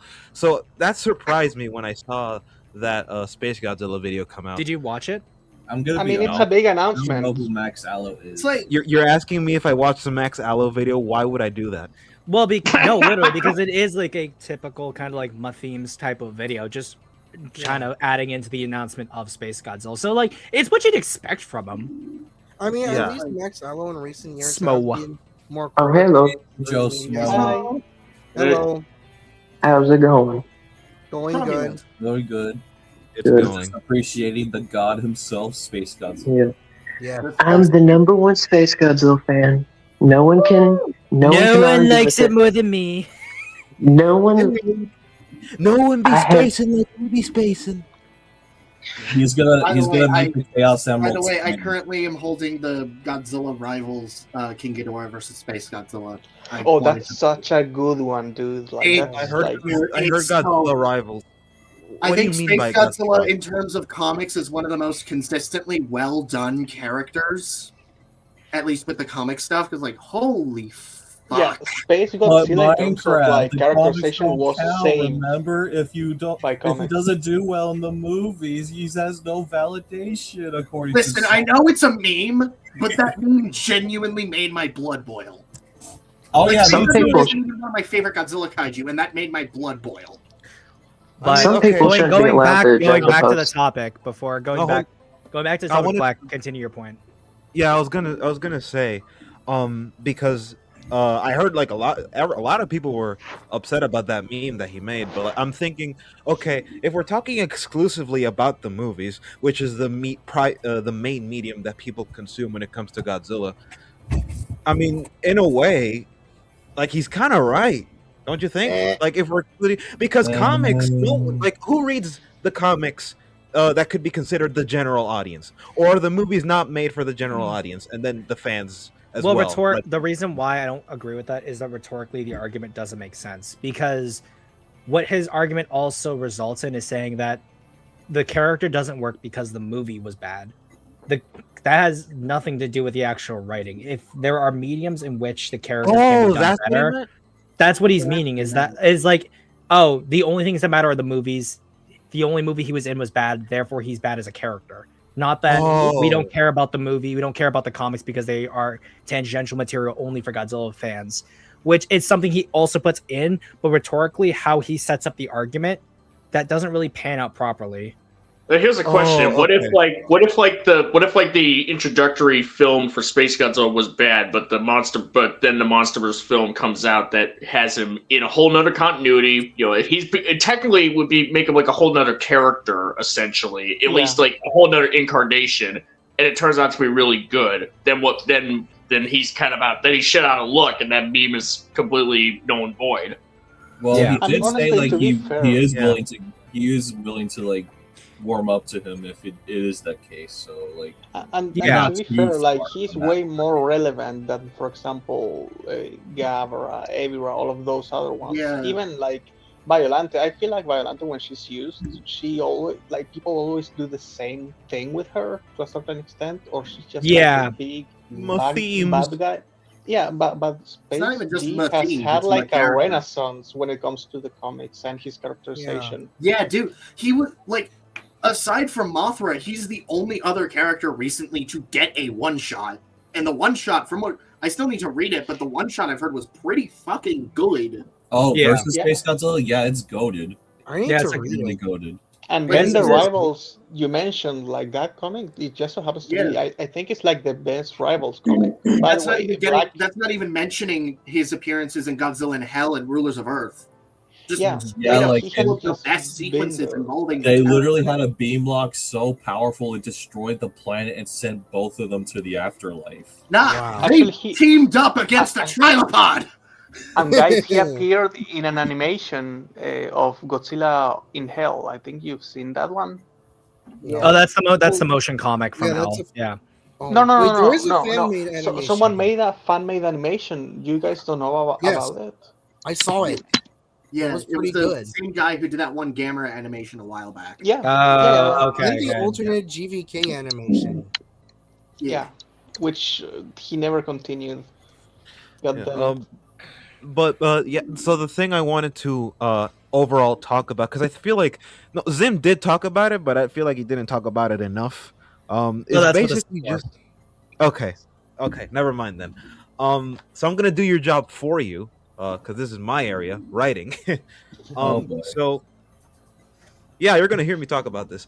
So frankly, due to the necessity of escalation that will come with Space Godzilla's arrival, which he did briefly touch upon, the movie's it's going to be even more broken than it already was. I mean, it has to be in order for it to portray Space Godzilla as a threat worthy of all the monsters being present for him to take down if they want to do that, which, I mean, it's Space Godzilla, so by that alone, because even in the first movie, he couldn't be taken down alone. He needed the help of Godzilla needed the help of Mogera to finally take him down. So, I mean, by law of escalation, like he would necessarily, they would necessarily have to blow up everything about the plot, the world building, which is already foundationally broken. I mean, we've had countless conversations discussing how broken the world building is, even as far back as King of the Monsters. Someone like Braden and probably Zim would argue that it's been broken from the start. I don't know if I agree with that completely. I'd have to be shown more evidence. But overall, like even as far back as King of the Monsters, the world building was already cracking to the point of being at the point at which it is now, which is the point of no repair. And now, on top of the fact that we're getting a Monarch season 2, which is apparently supposed to be canon to the Monsterverse, which at the same I'm time, pretty sure it was already always going to be canon. I don't know. yes, no, it was always going to be canon. That's what I'm saying. And on top of that, we're getting a Lee Shaw spin-off to the show that was supposed to be a spin-off. That's Yes. the thing. What? That is Yes, true. that's the thing. Have is- you been living under a Yes, rock? that during the Cold War. Dude, like I like his character, but it's like not that interesting. Like, Yeah, come We're on. getting a spin-off to a spin-off. They're literally doing an infinite money glitch with this. They cracked the code. But yeah, on top of all of the things that are going to be established in Monarch season 2 and the potential Lee Shaw spin-off, all of that coalescing into the absolute mess that is going to be Supernova by the end, all of those accumulating issues which have been compiled in multiple streams and multiple videos on multiple channels, particularly mine, Zim's, Braden did cover Monarch, the trailer at least, and did talk about it in a stream. I don't remember. But yeah, on top of all of those compounding issues, Supernova is thoroughly violated as a story. Like, you can't even call it. You're gonna have to just call it something else at this point, because there's absolutely no way that in any Honestly, capacity I is don't- going to work. Honestly, I don't think. I think it's not going to be as bad as you'd think. Or Yeah, I as feel like you're maybe- jumping the maybe- gun way Maybe too. it's just me being naturally more optimistic, but like, I think don't- it is you being, yeah. I don't I see think how you it's do. going to be that quickly of a train wreck, especially considering SpaceGodzilla doesn't need to be an ancient rival. Yeah. You don't need to level the lore to get this thing to happen. I Well- agree that you don't need to do that, but let's be real. Like, what are they gonna do? Like, do we trust the writers to do anything other than that? Or are Honestly, we I'm gonna... just gonna see what happens. I'm not Honestly, Just trusting to see anyone. what happens. I'm I not think- trusting anyone either way until we get some idea of the story or until the finished film drops. Because honest to God, I think yes, my worry is the origin. My worry is how the hell are they gonna make this work?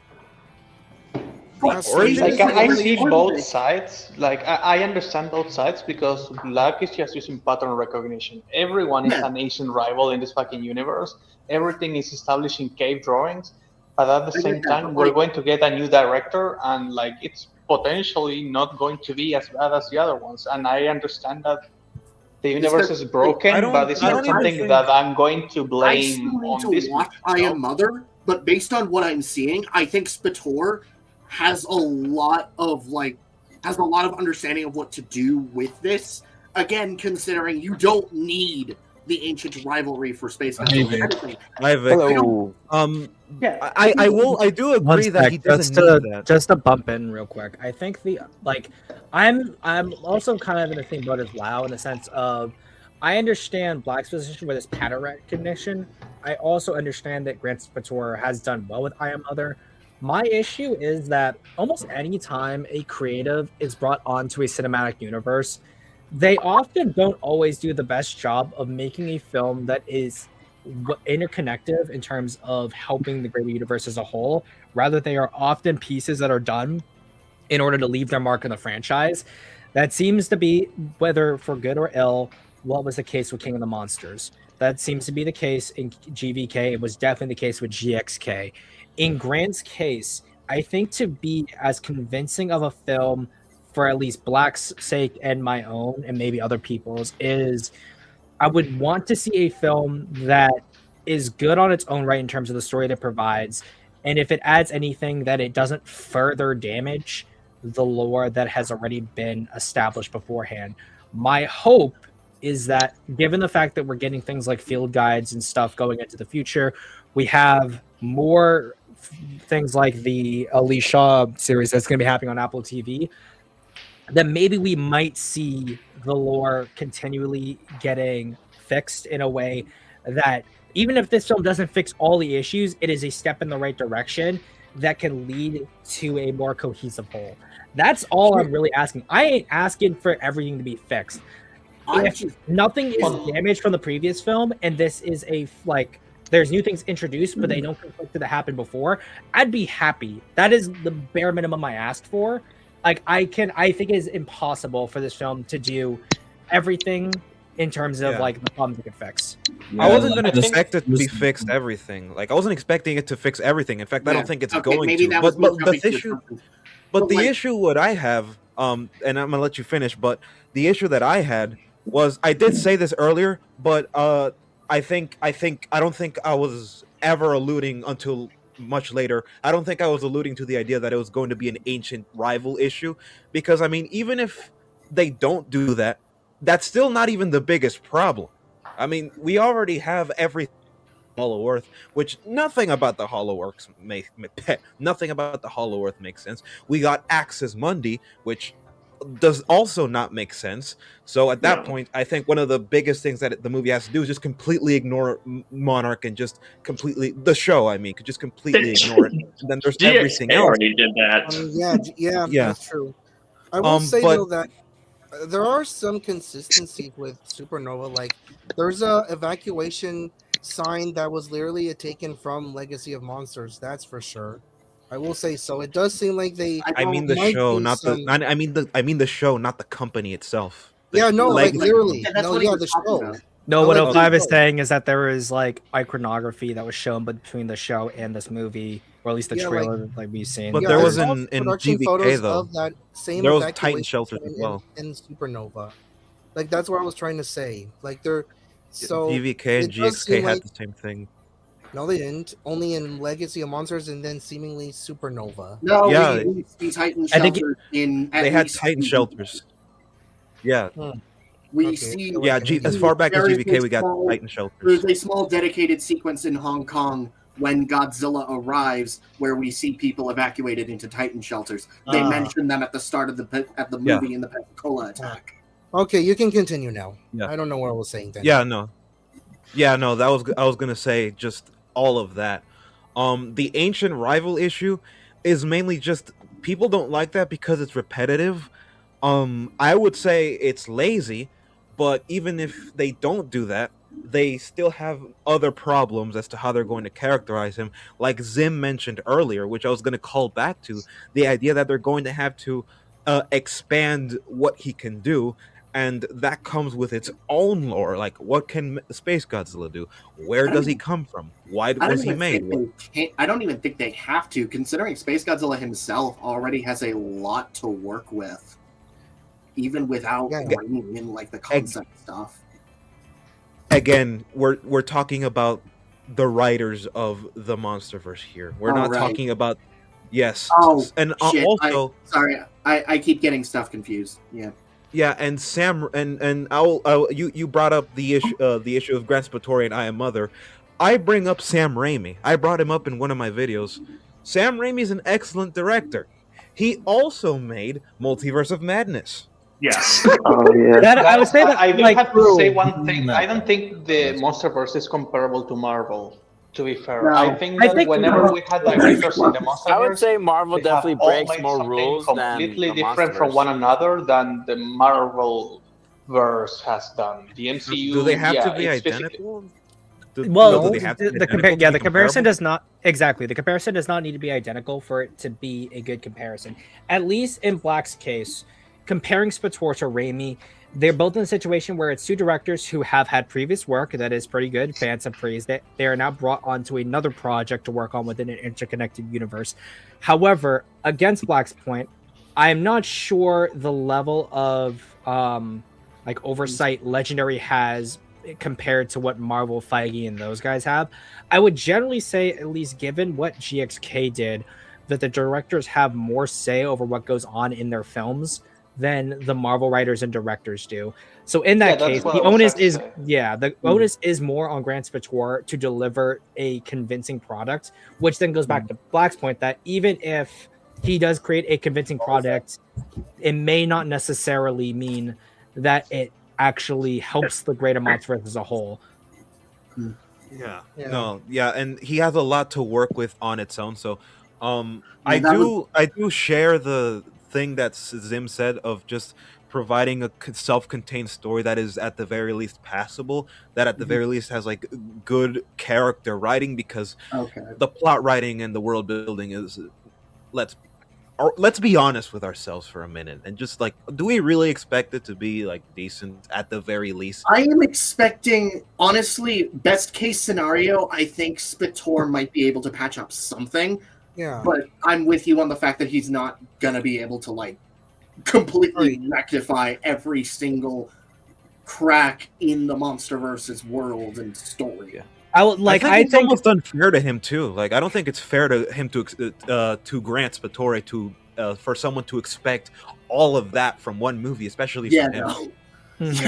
Something I've been wanting to ask is like, what would you guys say are like the top 3 things that either need to be addressed or like are vital to like Supernova like being done well or received well? Origin, which I will say, there is a point that Omnivore did make that I do think does make sense, in like Space Godzilla basically coming from an Earth that is similar to our Earth, that an Earth similar to humans, plants, animals, and of course Titans, and that Earth having their own Godzilla but much more powerful, and then somehow this Space Godzilla leaves that Earth and then comes to our Earth for whatever reason, and that's why there's a Space Godzilla. I think Omnivore did make. You basically mean something like at the beginning of Rise of the Beasts, right? Where you just establish Godzilla through him invading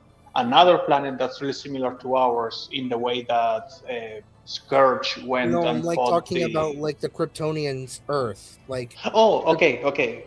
Superman. Would that even be Space Godzilla at that point? Honestly, probably. It's Space Godzilla in the sense that it is a Godzilla from space, but I think that I wouldn't want that. Space Godzilla should be a mutant monster. Like, if I'm being honest, the Monsterverse suffers from a lack of diverse origins for its creatures. All of the Titans are all creatures either from another planet, so alien Titans, or like naturally occurring Titans. Unlike in the Heisei era, where you had other aliens aside from Ghidorah.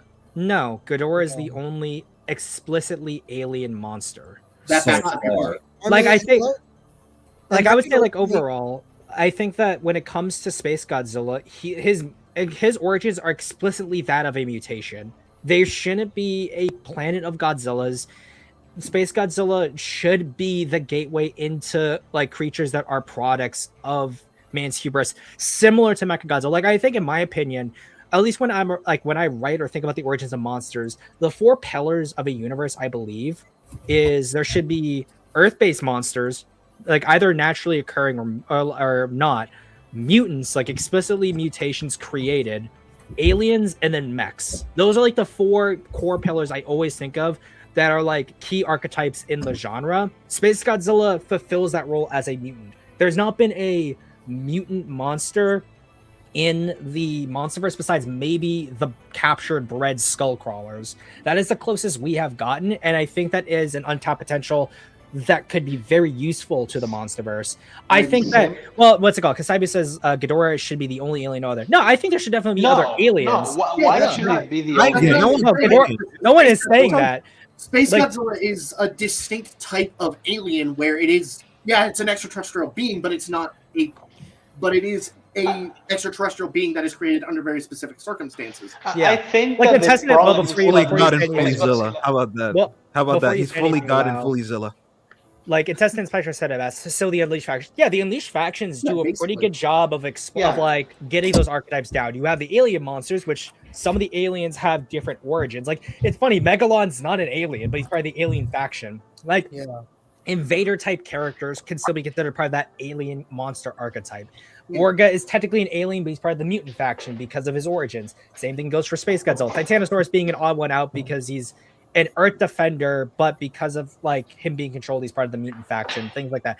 Like, those don't need to be hard and fast rules, but it's very clear just objectively that there aren't any created monsters in the monsters. I think that's also part of like the fundamental issues with the Monsterverse as a whole, but that's a whole nother conversation. I think you are ignoring the fact that they could also do a complete Uno reversal and say that Space G is the original and our Godzilla is the Earth mutation. That's I know people might not like it, but like that's also a path that they can take. Like why is there a Space Godzilla? Well, because that's the first one. That's the original. I wouldn't mind that at all because I think that would Wait, be. but you're retconning 2014 if you do that. Yeah, you'd have to. Yeah, that would You're retcon not really a lot. retconning it because think about it. Like our Godzilla just needs to exist far back that we don't know that he came from space, and Well, that that's no the thing one is that- really knows that. Well, the thing too is that, like, at least from a it is baseline, prehistoric. well, It's prehistoric, so there's no record. I understand what you're saying, but like with what we know about 2014 is that like Godzilla and other creatures in the 2014 era of lore were awakened by nuclear tests. It is then later on established in the Quantum lore that we have these different kinds of super species. The GVK lore then establishes that these super species come from the Hollow Earth, which is absent the surface world. If we make it so that SpaceGodzilla or a creature from outer space is the origin for Godzilla, there is an implicit understanding, or at least an implicit theory that may come into the minds of the viewers that if Godzilla is an extraterrestrial in origin, then therefore other Titans possibly are, which then leads to this idea that maybe almost everything that came from the planet came from outer space, or at least the Titans explicitly, like that line of creation came from outside our planet, which the implications of that are massive. Gonna be interesting for I get that. They're massive. But They also just think of the mimicked retcon Godzilla. that they already did. Like, just all I'm saying is think of the retcons they already have tried to sneakily imply, which is now apparently Godzilla is the only one we ever had. Dagon, Dagon, we don't know who that is. Actually, we don't affiliate to him. He's like Epstein now, Oh, no, yeah, I mean, I knew him, but I don't really, I don't agree with it. That's more of a thing on Toho, I'd say. Yeah, I understand, but that still has an effect on the universe, which is now Legendary has to, shove that under the rug. I feel like if I could weigh in, I feel like another way they could go about this, maybe try to have it also be a mutant, but still have it be in space. What if we have a time skip to where they have research ships in space or something, and then an accident happens and SpaceGodzilla forms that way. Well, that was one of my pitches, because my thing is I would have it be that there's experimentation of Godzilla's DNA in space, and then space accident happens, and then he comes to Earth. That's fine with me. I am fine with that. You would like Rampage. The opening of Rampage is what I was going for. Well, I would say exactly. Do a Rampage. Yeah. Do a Rampage. Well, I just want to say though that idea is literally that grandiose idea is literally what killed the Bayformers though. That added dosage of lore is what. No. Wait. Godzilla coming from space, Godzilla and the Titans actually being creations of Space Godzilla. That kind of sounds like last night levels of. Are you talking about with Quintessa? I can see that, I can understand it, but 2005, what killed the Bayverse was the bad writing beyond that, And also, what I was trying to say is that only Godzilla is formed from Space Godzilla, not any other Titan. Yeah, I would say too. Another thing is even though Godzilla's origins are changed in the Monsterverse, I feel like removing him from an Earth-based origins and making him the product of something not from our planet, I feel kind of also is another thing that diminishes the idea of him being the Earth's protector. You could say that because of whatever the cells of things that create the Earth Godzilla or what make him uniquely an Earth-based creature. I don't jive with the idea that removing Godzilla from that setting and from his presence on Earth does favors to Space Godzilla or does favors to the story as a whole. Is it could I be wrong? I wasn't even thinking of something like Superman or the Saiyans or anything like that. Godzilla is a creature from Earth. I think flipping that dynamic and subverting that and having Space Godzilla technically be the origin and Godzilla being the thing that comes after him, I just don't think it doesn't mesh well with him as a character. Yeah, exactly. Yeah. Like, why do you Yeah. think? Why do you think? I think- Why do you think Singular Point was? Why do you think Singular Point doesn't work in that I think regard? Like having. if this was thinking about it now, I think if this was in a different continuity, maybe you could get something out of it. But Well, it's like the I same think thing. you could because Do you know, want like you Dr. have Skipper to be Ghidorah. correct about So one at Godzilla a being time, Superman? please, people. One at a time. Yeah. I think like not for Titanis Gojira. I think the MonsterVerse is already established, and I think it wants to stay with an Earth-based Godzilla. That said, circling back to Nico's pitch, I actually really don't mind the whole research station stuff. Hell, if they decide to bring in alien races with this, maybe they take Godzilla's DNA and start doing bullshit with it. Technically, Yeah, it's the already reason kinda to set go up to a Monarch Wait, moon wait, base. wait. Monarch. You know what, Vic? A Monarch moon. At this point, given everything we've seen, I'm not that surprised if they did a Monarch moon base. You know what? I'm fine with that. I will accept that. Yeah.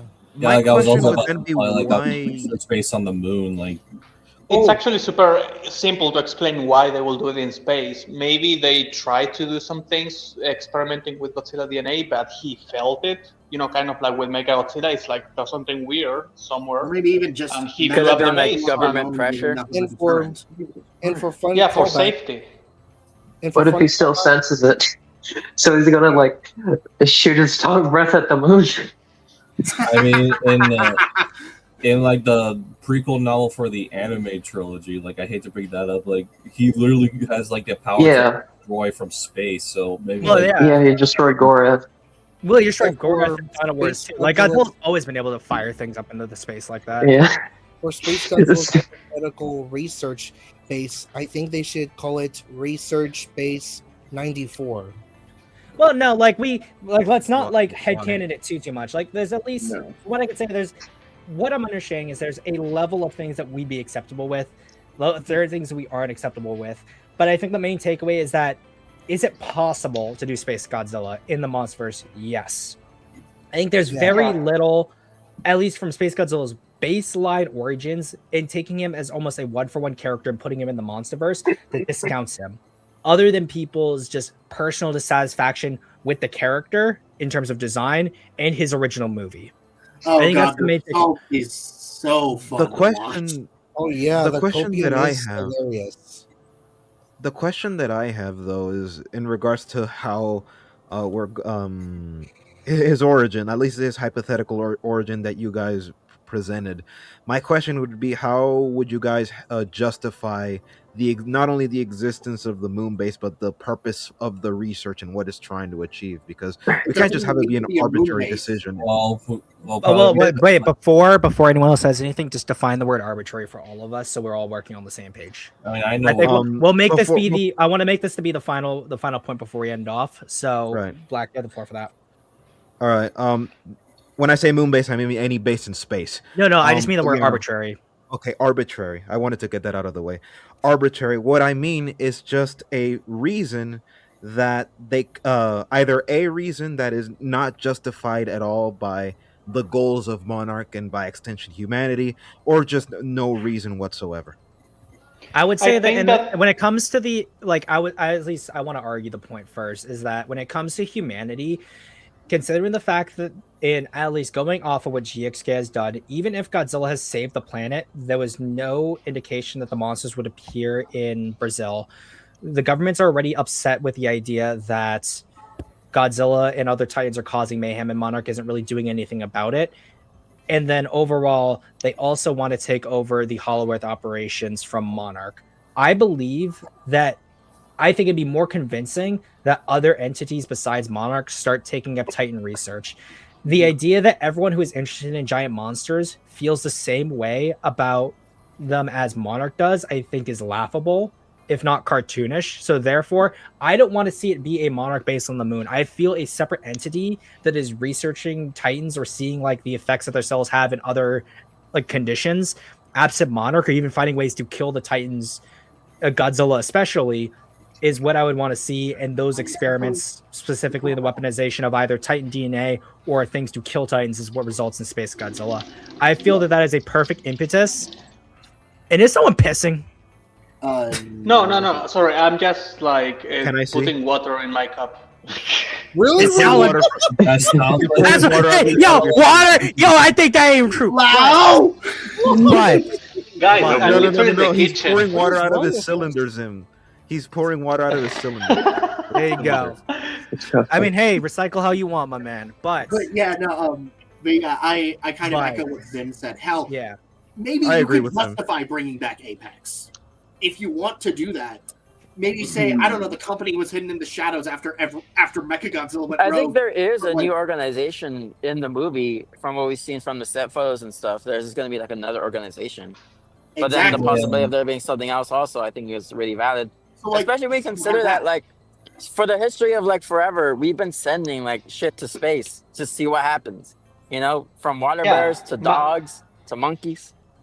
Yeah, It's our monkey brain saying, "What happens if I send XYZ to space and just like They look sent at Doug it?" to space. and even we don't And, even and need it to also be a moon- pharmaceuticals.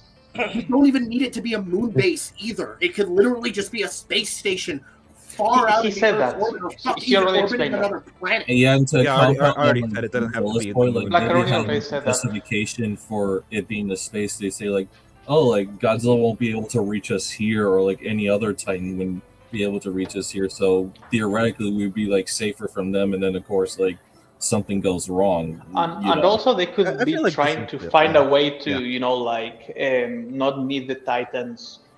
Because here's the thing: if you kill the Titans in some places, apparently they fear that radiation will spread. So if you go out to space and you do some research on radiation and its effects on like Titan matter and maybe how to replicate it artificially, so we don't need Titans, and then we can therefore actually kill them and just be free of this. Okay, now we depend on them for everything, kind of thing. You could do that. You could do pharmaceuticals, like everything that they said in King of the Monsters. Like you could use Godzilla cells for. Oh anything. wait, Zim. No, Even I just cure remembered cancer. something. Zim, I just remembered something. So you remember how in what was it, GXK? It was, I think it was Godzilla, when he was evolving, he was absorbing solar radiation from the Arctic. You remember that? Yes. Yes. So how's that gonna affect him in the future of Space Godzilla? Does he just have no limit then, like to what he can absorb in terms of radiation, or as long as it's like controlled? Well, actually, considering the fact that he needed to go to a specific area to absorb this radiation, which I'd also say this is a problem with GXK rather than Supernova. If they do something again where Godzilla's just able to randomly go somewhere and collect radiation, that's a ongoing problem with the Monsterverse. If anything, this might be a way to depower Godzilla and Kong. Like if he just sapped the soul, if Space Godzilla could sap the solar radiation and push him out of the evolved state, and we get a Godzilla that's like similar to Godzilla Evolved but just weaker overall, that could be it. That could be a way to raise the stakes without like power cliffing everything. Didn't you already mention that like the original? Wait. There was something very worrying about this, is that I actually heard that some people are believing that Space Godzilla will not really be Space Godzilla, but Space Godzilla will actually be another evolved form for Godzilla for whatever reason. So Yeah, that's just bullshit that like people like Warts do. And I want to misrage guys that. Yeah, but wait, Black, what were you saying? I was gonna. Oh, he meant me. I was gonna ask because, I did mention previously, like in a controlled state, but wouldn't that therefore mean that if he can absorb, Godzilla's radiation, his solar radiation, and push him out of the evolved form, because solar radiation came from the sun, which is always with us by virtue of us orbiting the sun. Does that therefore mean he doesn't have would he not have a limit to his power at that point? Well, Wouldn't he no, be because too remember, powerful? I think Godzilla's always been able to power creep, because that was also the impetus for Godzilla versus Space Godzilla in that original film, where Godzilla was able to absorb the energy that Space Godzilla was harnessing after Fukuoka Tower was destroyed, and that's how he was able to cliff Space Godzilla. And even then, I would also say, like in the case of Godzilla 2, with Kodum, if the with what Ghidorah does to him, that's what stops the explosion from happening the way they were expecting it to. So like Godzilla has always been shown to, if he gains too much power, he's either gonna blow up or just die. Yeah, that I was about to say just that. Also, pardon background noise. That's my garage. It's okay. But like, yeah, Godzilla does have a limit. We see that in Kanem. I think No, I mean based on Space what Godzilla, Evolve is not. going for, it's sort of a controlled version of Burning Godzilla. But even then, there's still. I doubt it's as strong as what Burning Godzilla was. Plus, if Godzilla doesn't have a limit, that also, I think, adds stakes to Space Godzilla, because by that metric, because space is so radioactive, because he's so close to the sun, because he has that ability to absorb probably in that similar manner, and this is hypothetically speaking, that would add stakes to the fact that Space Godzilla is equally as unlimited as Godzilla, likely not at the risk of dying, or if he is, it would be worse. That, no, I meant Space Godzilla, not Wait, Godzilla himself. Space That's what I'm Godzilla, trying Space to Godzilla say. having infinite power. Yeah, that's what I meant. I meant Space Godzilla not having a limit. That's what I wanted to say, but also like I think that Vic wanted to talk, and then there was a point where Vic. we all talked over him. Well, I was just gonna reiterate the point that 94 Space Godzilla already established that he can absorb power. I was just gonna reiterate that point, and I think that I guess it just depends, really, because I think that's like a power creep thing that Zim mentioned. That's a possibility for him, but I don't know. I think there should be a limit, or maybe there's something that happens that the characters need to do to stop that from happening. Yeah. I think you could easily say that you have the chance, at least, to make this a race against time kind of thing. You know, like when Space Godzilla comes into our system, we're so close to a sun that the longer he stays here, the longer he will get. The more powerful he will get. So we need. The icon of sin. The longer the Space Godzilla remains on the Earth, the stronger he will become. Yeah, exactly. And not only that, if you want to even join a lot of our theories, for example, with the Space Godzilla coming from, maybe you could even say that the reason why Space Godzilla is coming is because our Godzilla finally reached evolved state, and maybe that calls to Space Godzilla in some fucked up way. You know, okay, my battery's charged, I'm going to eat him now. No, and a way to break consequences. power scaling. And a way to break power scaling, just shut that shit down. This is not completely broken at the time when it arrives. We do need to prevent Space Godzilla from breaking power scaling to the point where he's just going to blow up the planet. But also, since he can take powers, you could make Godzilla be unable to use his atomic breath. And or that's maybe why he needs or maybe not even just unable, but you could nerf the atomic breath to a degree where it's it barely affects him. Added on to by the fact that Space Godzilla has the capacity to summon a shield. I think we should just completely remove it because the Mutos weaken the atomic breath, right? So we need someone that completely takes it out of the equation. I was thinking something that would also be interesting too is that if Space Godzilla is of a mutant origin, and Space Godzilla isn't just Godzilla DNA, it is a bioorganic crystalline organism as well. I think that if Space Godzilla, and I think this could tie more to Godzilla's character, if Space Godzilla understands what Godzilla is as an entity and is instead just trying to hunt Godzilla and things like Godzilla, I think that could be an interesting dynamic for his character as well. Yeah, I have a visual in mind. Keep the atomic breath, but a sequence where Godzilla fires it, Space Godzilla uses his telekinetic abilities, if we're still giving him that, to catch it and then redirect it. Or no, even better, just going on to the track of the absorption. You know how Godzilla has a different color when he's absorbing radiation? If you have a shot where it's a beam, similar to a beam flash, but as Godzilla's firing the beam, it changes color and Space Godzilla's just absorbing it as he goes.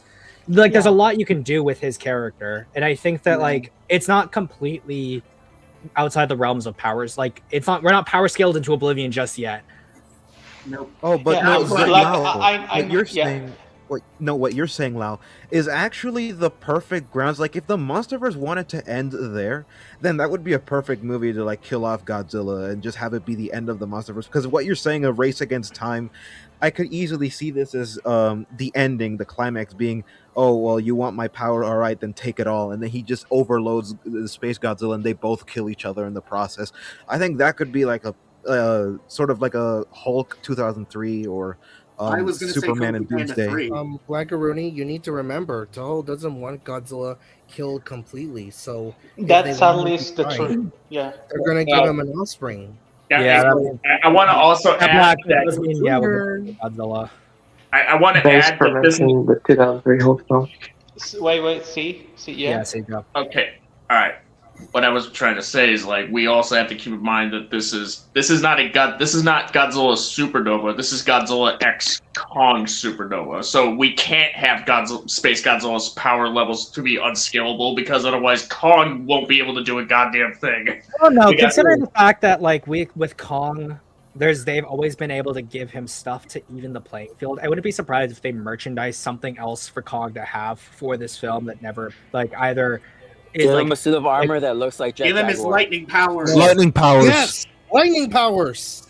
I just think that generally with Kong, he'll get something in order to level the playing field. They've made it clear consistently that Kong needs things to match Godzilla's power. They'll probably do the same with this film as well. But I also believe that even if this is Godzilla X Kong Supernova, if Space Godzilla is the antagonist, then the film is primarily going to be focused more on Godzilla, with Kong being the side piece in this case, which I'm fine with. Like if we're going to accept GXK happening, then letting Supernova do this and letting Godzilla take it, I think retroactively, at least in my case, will soften my opinions about GXK being more of a Kong film, because at least in this case, they'll do what they can to have one film be more for the other and the other taking the next film.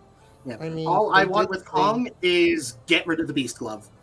He doesn't need it anymore. Honestly, if Space Godzilla destroys it, fuck yes. Yes. I'm fine with that too. Yeah. I don't want it to. Supernova is actually Honestly, going to be a give it a human send off.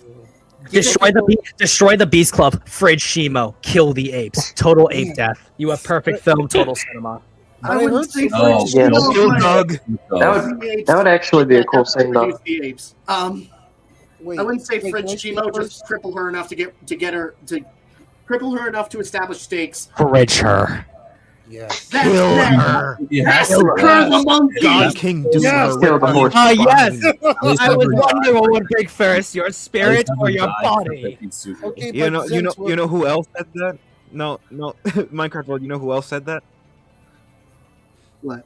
Who? Well, we're waiting. No. You know who else said that? Massacre the Monkeys. Who? Uncle Ruckus. Oh wait!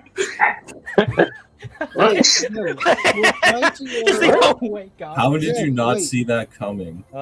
Zim, to reply to you. I was thinking. No, like my first thought was the Planet of the Apes trilogy, the Colonel character. Wait. Oh, Zim, Supernova is actually going to be a human-focused movie this time, but not a Titan-focused movie. I mean, hey, So you can balance it out. But still focus. I want to see give Space Godzilla his telekinetic powers, grab Shimo, and do what Kong did to that warthog. I want to see it. I want to see her broken. If she dies, she dies. I want the Beast Glove to be completely incinerated. I think the most boring. Here's what I'm doing. Here's what I'm thinking. You have the Beast Glove be incinerated. That cripples Kong. But over time, as the film grows, he slowly gains his lightning powers, and that's what allows them to finally start beating Space Godzilla. He and Godzilla start turning the tides. Boom. There we go. There's this scene in Radiant Black where Radiant Black is fighting this villain. He has a suit of armor. Now Radiant Black is pissed at him because he blew up his favorite coffee shop. So he basically grabs him using his gravity powers and completely turns his just completely dismantles the suits down to its elemental parts. I'm talking the nails, the wires, everything. Instead of just eviscerating, he should do that with Kong's glove and then shove it back at him like he's Magneto. Just shove it like that. Just throw it at him. Yeah. But we're at essentially 210 right now. So I think we've established the fact that like it is very possible to convincingly do Space Godzilla. Honestly, the more this stream has gone on, the more excited I am to see him. I'm still a little bit upset it wasn't Orga, but I'll take it. I am skeptical. The character is what's important, though. We haven't been talking about like the character writing of Space Godzilla. I feel like we've overlooked that quite a bit. Yeah, we've been talking, and honestly, half the stuff we've been that has been said was just like talked over so much. I feel like people won't even. Yeah, hype moments and aura. That's all it was. Yeah, but we can't that's the problem too, is that we can't really talk about the writing because all we'd be ultimately doing is writing the film for it. Like, it's very possible. We don't have anything else to go off of, so it's not really smart to jump the gun. Exactly. We don't even have a trailer. And we have no idea what the character. I mean, like coming up with ways. I mean, like coming up with ways to write him is what I mean, because we've come up with multiple hype moments and aura moments for. I mean, we talked about the origin. Yeah, we talked. Yeah, that's the thing. We talked about the most important thing. We've talked about the origin. We've talked about motivation, and we've talked about a conclusion that would be satisfying. Like if we're talking about like little beats and stuff, like if Space Godzilla is characterized properly around the motivation, the hype, and the aura moments, then yeah, we've covered the writing. The only way we're going to cover the writing is whether it was good or bad when the film finally comes out. Ultimately, yeah. Wait, did we talk about the motivation? I don't remember that. No, we did. I mean, we did. I did. Too far ahead. I believe Zim talked about it a lot during his slideshow, and then we mentioned some of it during the origin of like, oh shit, I'm powerful enough. Oh hey, Godzilla Evolved exists. I'm gonna kill him. Oh, yeah, like so he's kind of like Galactus in that sense, sort of. Like he could be like Galactus. Yeah, that's what I meant to say. For example, in my and by the way, disclaimer: the fact that we said all of these things, and if you think they're cool, don't let them hype you up for the movie because probably none of this will happen. Yeah, like it's gonna be super simple. This is an exercise. No, that's not being cynical. Like this is purely it's for us being an realistic. Exercise. It's an exercise in imagination for us, but I believe it's also the fact that what we're trying to address here is the idea that most people are having that Space Godzilla can't work at all, period, or that Space Godzilla doesn't work for X, Y reasons. It's very clear that it can. It's just a matter of what that execution ultimately is, and we won't find that out until the movie actually comes out. Yeah, exactly. Like, is it going to? Are the writers going to be able to make it work? Whatever it is they do decide to do with him. That's just. All I have to say. And we've also already established the fact that from Spitzwer's perspective, what he has done is made a convincing work. Can he transition that over into a like cinematic universe? That remains to be seen. Can the writer Dave Callahan, belt out a good script for this? Like that's with the assumption that all the previous problems are completely ignored, or at least addressed and fixed. At the very but that's the most idealistic expectation. The thing is, like, what I would like for this film is to, at the very least, like, if it is going to like address the problems that the last couple Monsterverse have sort of like brought into fruition, essentially, like at least like fix the ones that are like the most damaging to us understanding the stakes and what have you, and being able to. Because like that's the thing about storytelling, like or early storytelling like this, if the stakes get like so immeasurable, or if power scaling gets so immeasurable to the point where it just gets, or if the world building becomes too incomprehensible or what have you, or if the character writing is too like incoherent, like then the stakes are just going to be lost because there's no we just would not have like a tether to even being able to follow the story in the way that the writers and the storyteller would intend for us to do. Yeah. I agree. Actually, now I got an idea. Wait a second. To fix that, if you want to retcon stuff, and bear with me. Have Space Godzilla be a Godzilla from another universe. And so after he's defeated, he does something actually worse. So it resets the Monsterverse. He resets Let him cook. That would just make everything worse. That would just basically he'd be like Superboy Prime. Yeah, let him cook. He knows what he's doing. Let him cook. He'd be like Superboy Prime. Oh, so reset the universe. 100%. Yeah. We need a reboot. Which they can actually have some content where between the two. Honestly, yeah, we got it. This person's got to go. I'm gonna stay in my optimistic lane. I think Spatora's Well, actually, gonna wait, before you actually, because we can end it off this way, where everyone kind of gives their thoughts about where things are gonna be. We'll start from the bottom. So Vic, you go, then Joe, Black, Nico, and we'll just go across, and I'll be at the end. Okay. All right. So for me, my final thoughts, I guess, is that I am still optimistic for what's to come. I've liked a lot of what I've seen from the set photos to the description of what the basic synopsis is, and from a lot of the writers and directors' other works, I'm sure it'll be a good film. I've never really been let down by any of the last entries, so I just have more to look forward to. And I have just cautious optimism is what I think is the best approach that most people should have, and the one that I have. Schmo. Oh, I guess I have the same kind of cautious optimism that everybody else does. Because with GXK, that was the first, the biggest disappointment when it comes to movies or whatever that I've experienced. Which I guess is because I'm young, but but I'm still this is the last, if this doesn't go well, if this movie sucks, then I'm you know what, I'm I'm done. But yeah, that's basically it.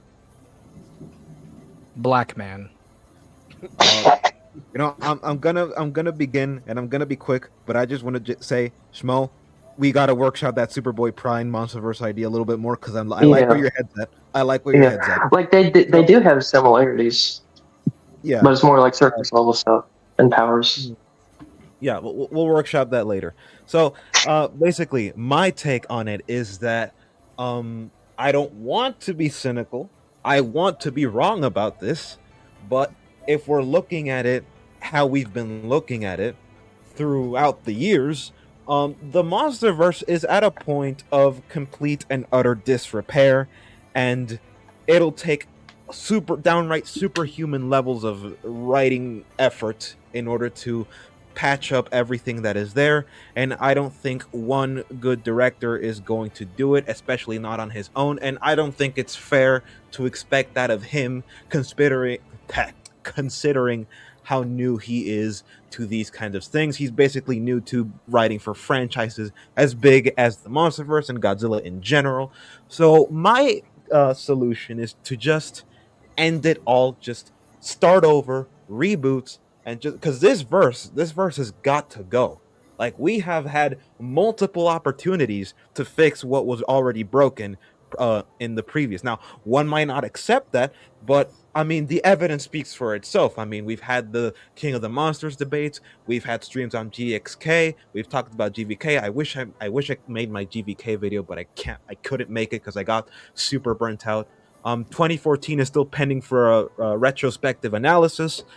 Brayden. And overall, just Monarch and Monarch Season 2 are looking to... Monarch already made things worse. Monarch Season 2, I do not trust anything to become better after that, considering the writing team we have. So overall, I just think we need to just start over, reboot. This verse has got to go. If you need to put Godzilla back in hibernation, so be it. Toho's already doing their own thing, and I mean, we won't stop getting more Godzilla.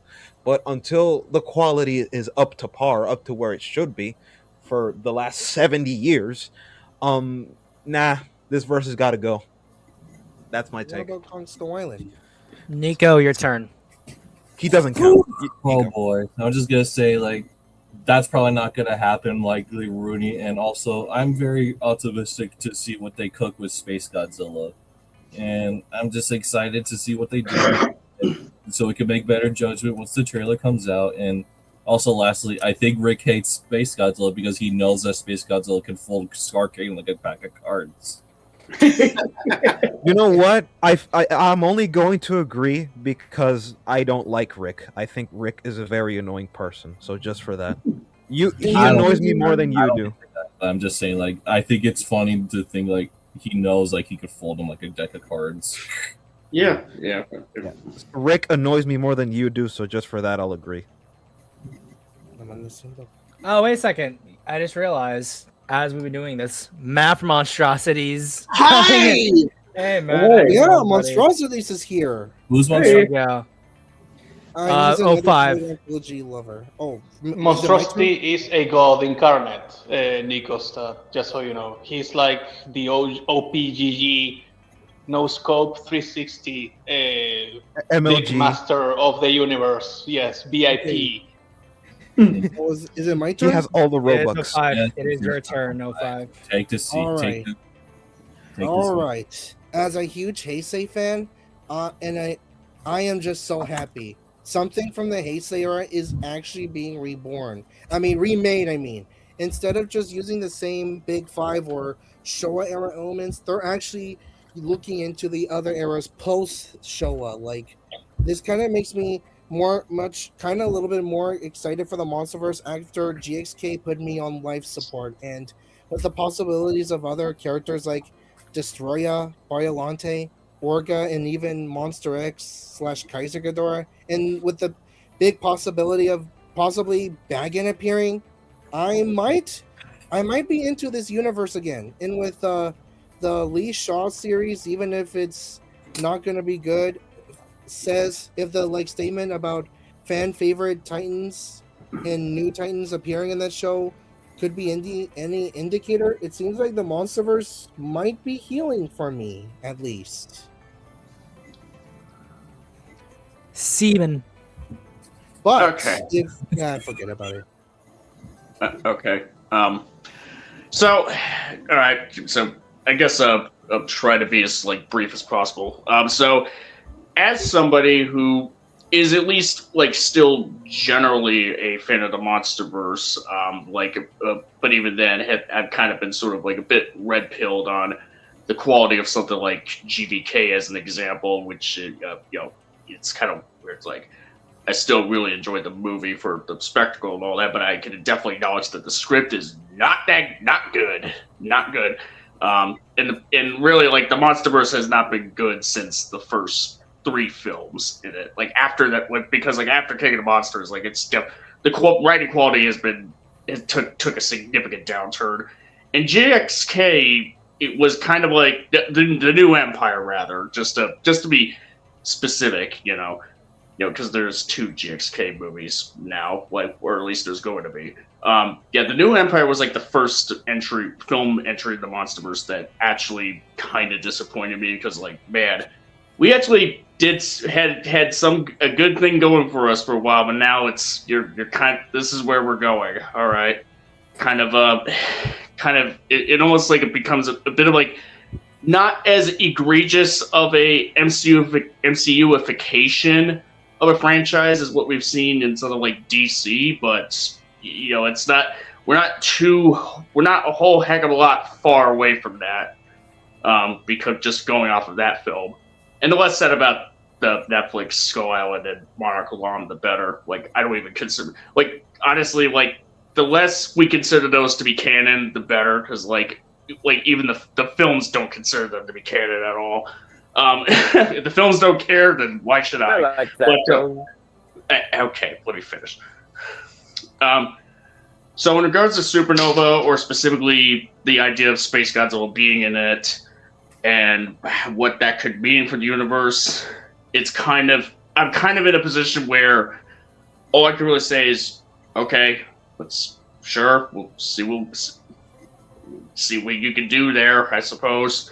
It's almost kind of maybe it was kind of expected in a way, but because if they were gonna have another Monsterverse movie that's a GXK movie, but it'll be more Godzilla oriented. Even if there's more focus on humans, it's still leaning more towards Godzilla than a Godzilla oriented story than Kong.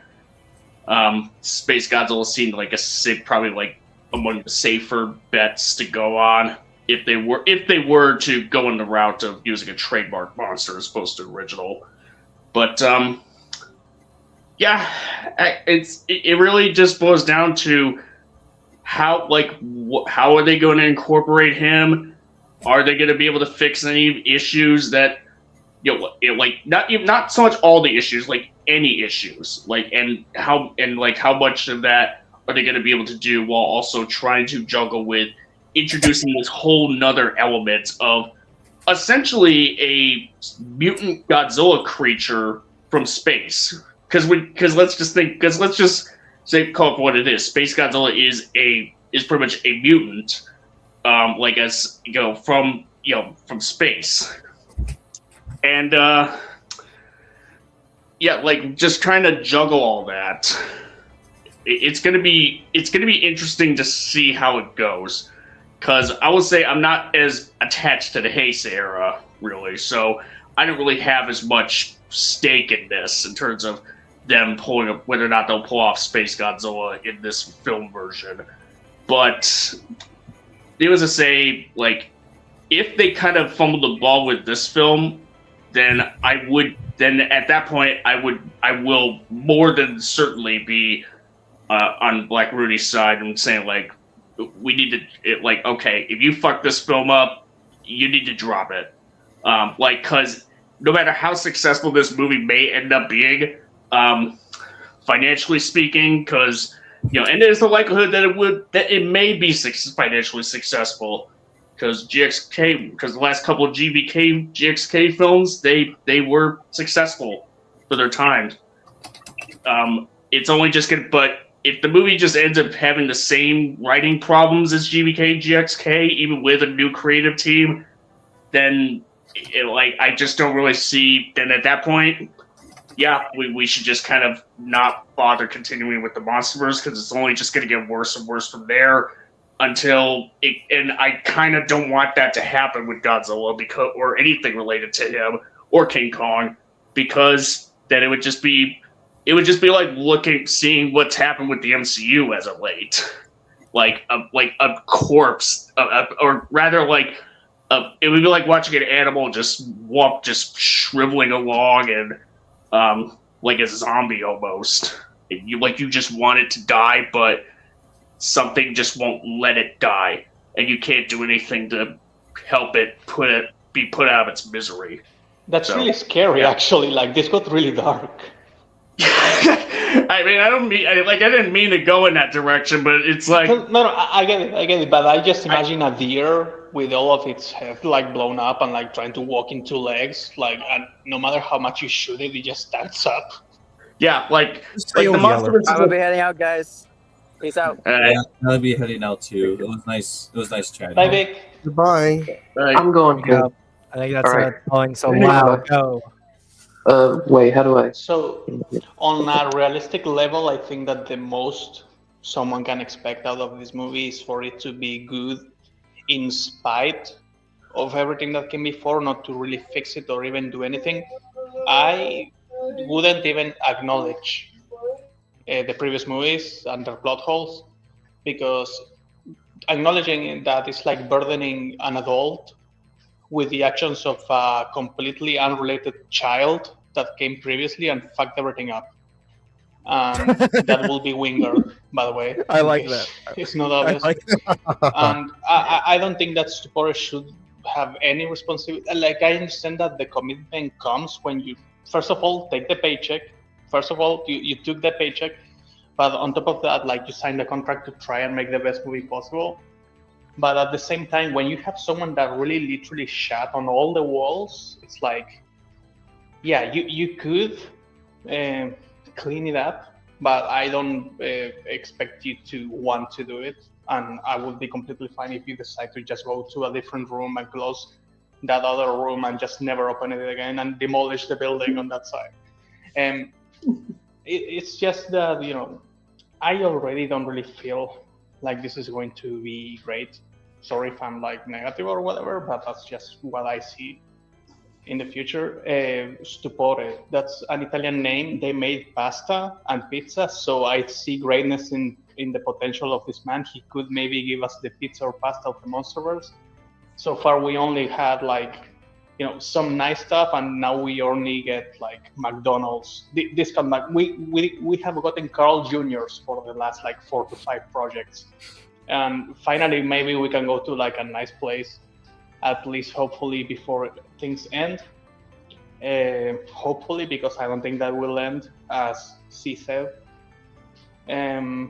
I cannot I cannot deny that I am hyped to see Space Godzilla, because even if the Monsterverse is trash at this point, thanks Wingard, the Monsterverse gave us the best Ghidorah we ever had. It gave us the best Rodan we ever had, and it gave me my second favorite Mothra, and a really good Godzilla before again the big W came and attacked. So yeah, I do want to see that, but also like I don't want to be hyped anymore for this kind of stuff. I stopped all the projects that I wanted to, like create stories for, like, for example, what if Monarch had been different in the first season, because I realized that the Monsterverse is not worth my creative time. I already struggle to have creative time because of procrastination and the fact that I don't want to wake up sometimes, and just like the Monsterverse is not worth it at all. Like even in the stream, the ideas I gave, I felt were like too good to be deserved by the Monsterverse, and I'm just like a normal guy. It's not a matter of ego. So yeah, that's where I think things are. That's what I hope happens, and that's what I think will happen despite my hopes. So yeah, that's all. I just want to say you have an incredible way with words, and I love that. You have a way with words. Yeah. I mean, I've already made my stance clear on the Monsterverse as a whole. For all of its faults and for all of its warts, I am probably going to be its biggest advocate at the end of the day, purely because of what it's done for me. And I think maybe it's me being unnecessarily optimistic in a similar manner to how I am for the Odyssey. Maybe it's just because I love the Monsterverse so much and because I want it to be respected or just end up well. I don't know. I am very much looking forward to Supernova. I think I'm gonna probably cheer it on no matter what. I'm probably gonna see if, like, I'm hoping Spator can give his best at the end of the day. And I'm hoping that maybe, like, I'm not hoping for it to patch up everything. I'm not expecting it to patch up everything. I'm just hoping Spator can give an entry that is, I would say, worthwhile yet distinct in its own right from what Wingard did. Because I agree that Wingard messed up a lot of the narratives for as much as I enjoy those movies. And I agree that a lot of the damage, I don't think the damage is irreparable like Rooney, but I think it is very much present, and I think Spator is either going to have to address that at another point or do something with it. And best case scenario, I think he is going to do something with it. And I think SpaceGodzilla is, well, not my choice, probably one of the best options they could have gone with this early on. And I'm just generally, again, maybe it is my misplaced optimism. Maybe it is me being naive or something, but I'm really looking forward to this. I'm very much looking forward to seeing him on screen, considering how the previous Toho monsters were utilized. I'm very excited to see what Wingard is going to do with the character and do with this story, even if we don't really have much to work with. And I'm just looking forward to it. Alrighty, so that leaves it with me. I'm not pessimistic. I'm not optimistic. I am happy. Pessimistic. Sorry, I had to make that joke. No. I am happy that SpaceGodzilla is in the Monsterverse. If that ends up being the case, and it is true, I am inclined to believe that it is. I think that there's potential in him being a fine addition to our collection. However, I think given the nature that this is an extended universe, I disagree with the belief that some of my co-hosts have. I think that there is a level of responsibility that all directors have in a shared piece of media to be as connected and as cohesive as possible. Maybe the industry at the moment just can't support that, or it's the creatives themselves. I don't know. All I ask is that this film is satisfactory, and that if it does not touch on what came before, that it does not make things even worse with what it includes. If that's what it does, I'm happy for it. At my most optimistic, maybe this leads in the room for more classic characters to return. That'd be fun. But all in all, the fact that Space Godzilla is here just changes everything in terms of what I would have expected the Monsterverse to do in the first place. And I am simply curious to see where things go. Yeah. But you can find me at Zimzilla99 almost anywhere, just an OG in front of it. For Twitter, those numbers right behind it. If you're trying to find me on Discord, a YT behind it for PlayStation. Otherwise, I am just Zimzilla pretty much everywhere across the internet. If you are not, I would love for you to become a patron, because that helps me with make a living, gives me more time to work on projects like these, helps me pay my editor, all that wonderful, good nonsense and things of that nature. If you are a patron, you would be able to see more stuff related to my book, Kaiju Quarantine. I'll have a few chapters out soon, as well as a video specifically for Patreon. And yeah, that's pretty much it, guys. Thank you all for watching, as always. You've been amazing. We saw some cameos I wasn't expecting you to. And don't bet against Space Godzilla, it seems. And remember... Semper Fi, motherfucker!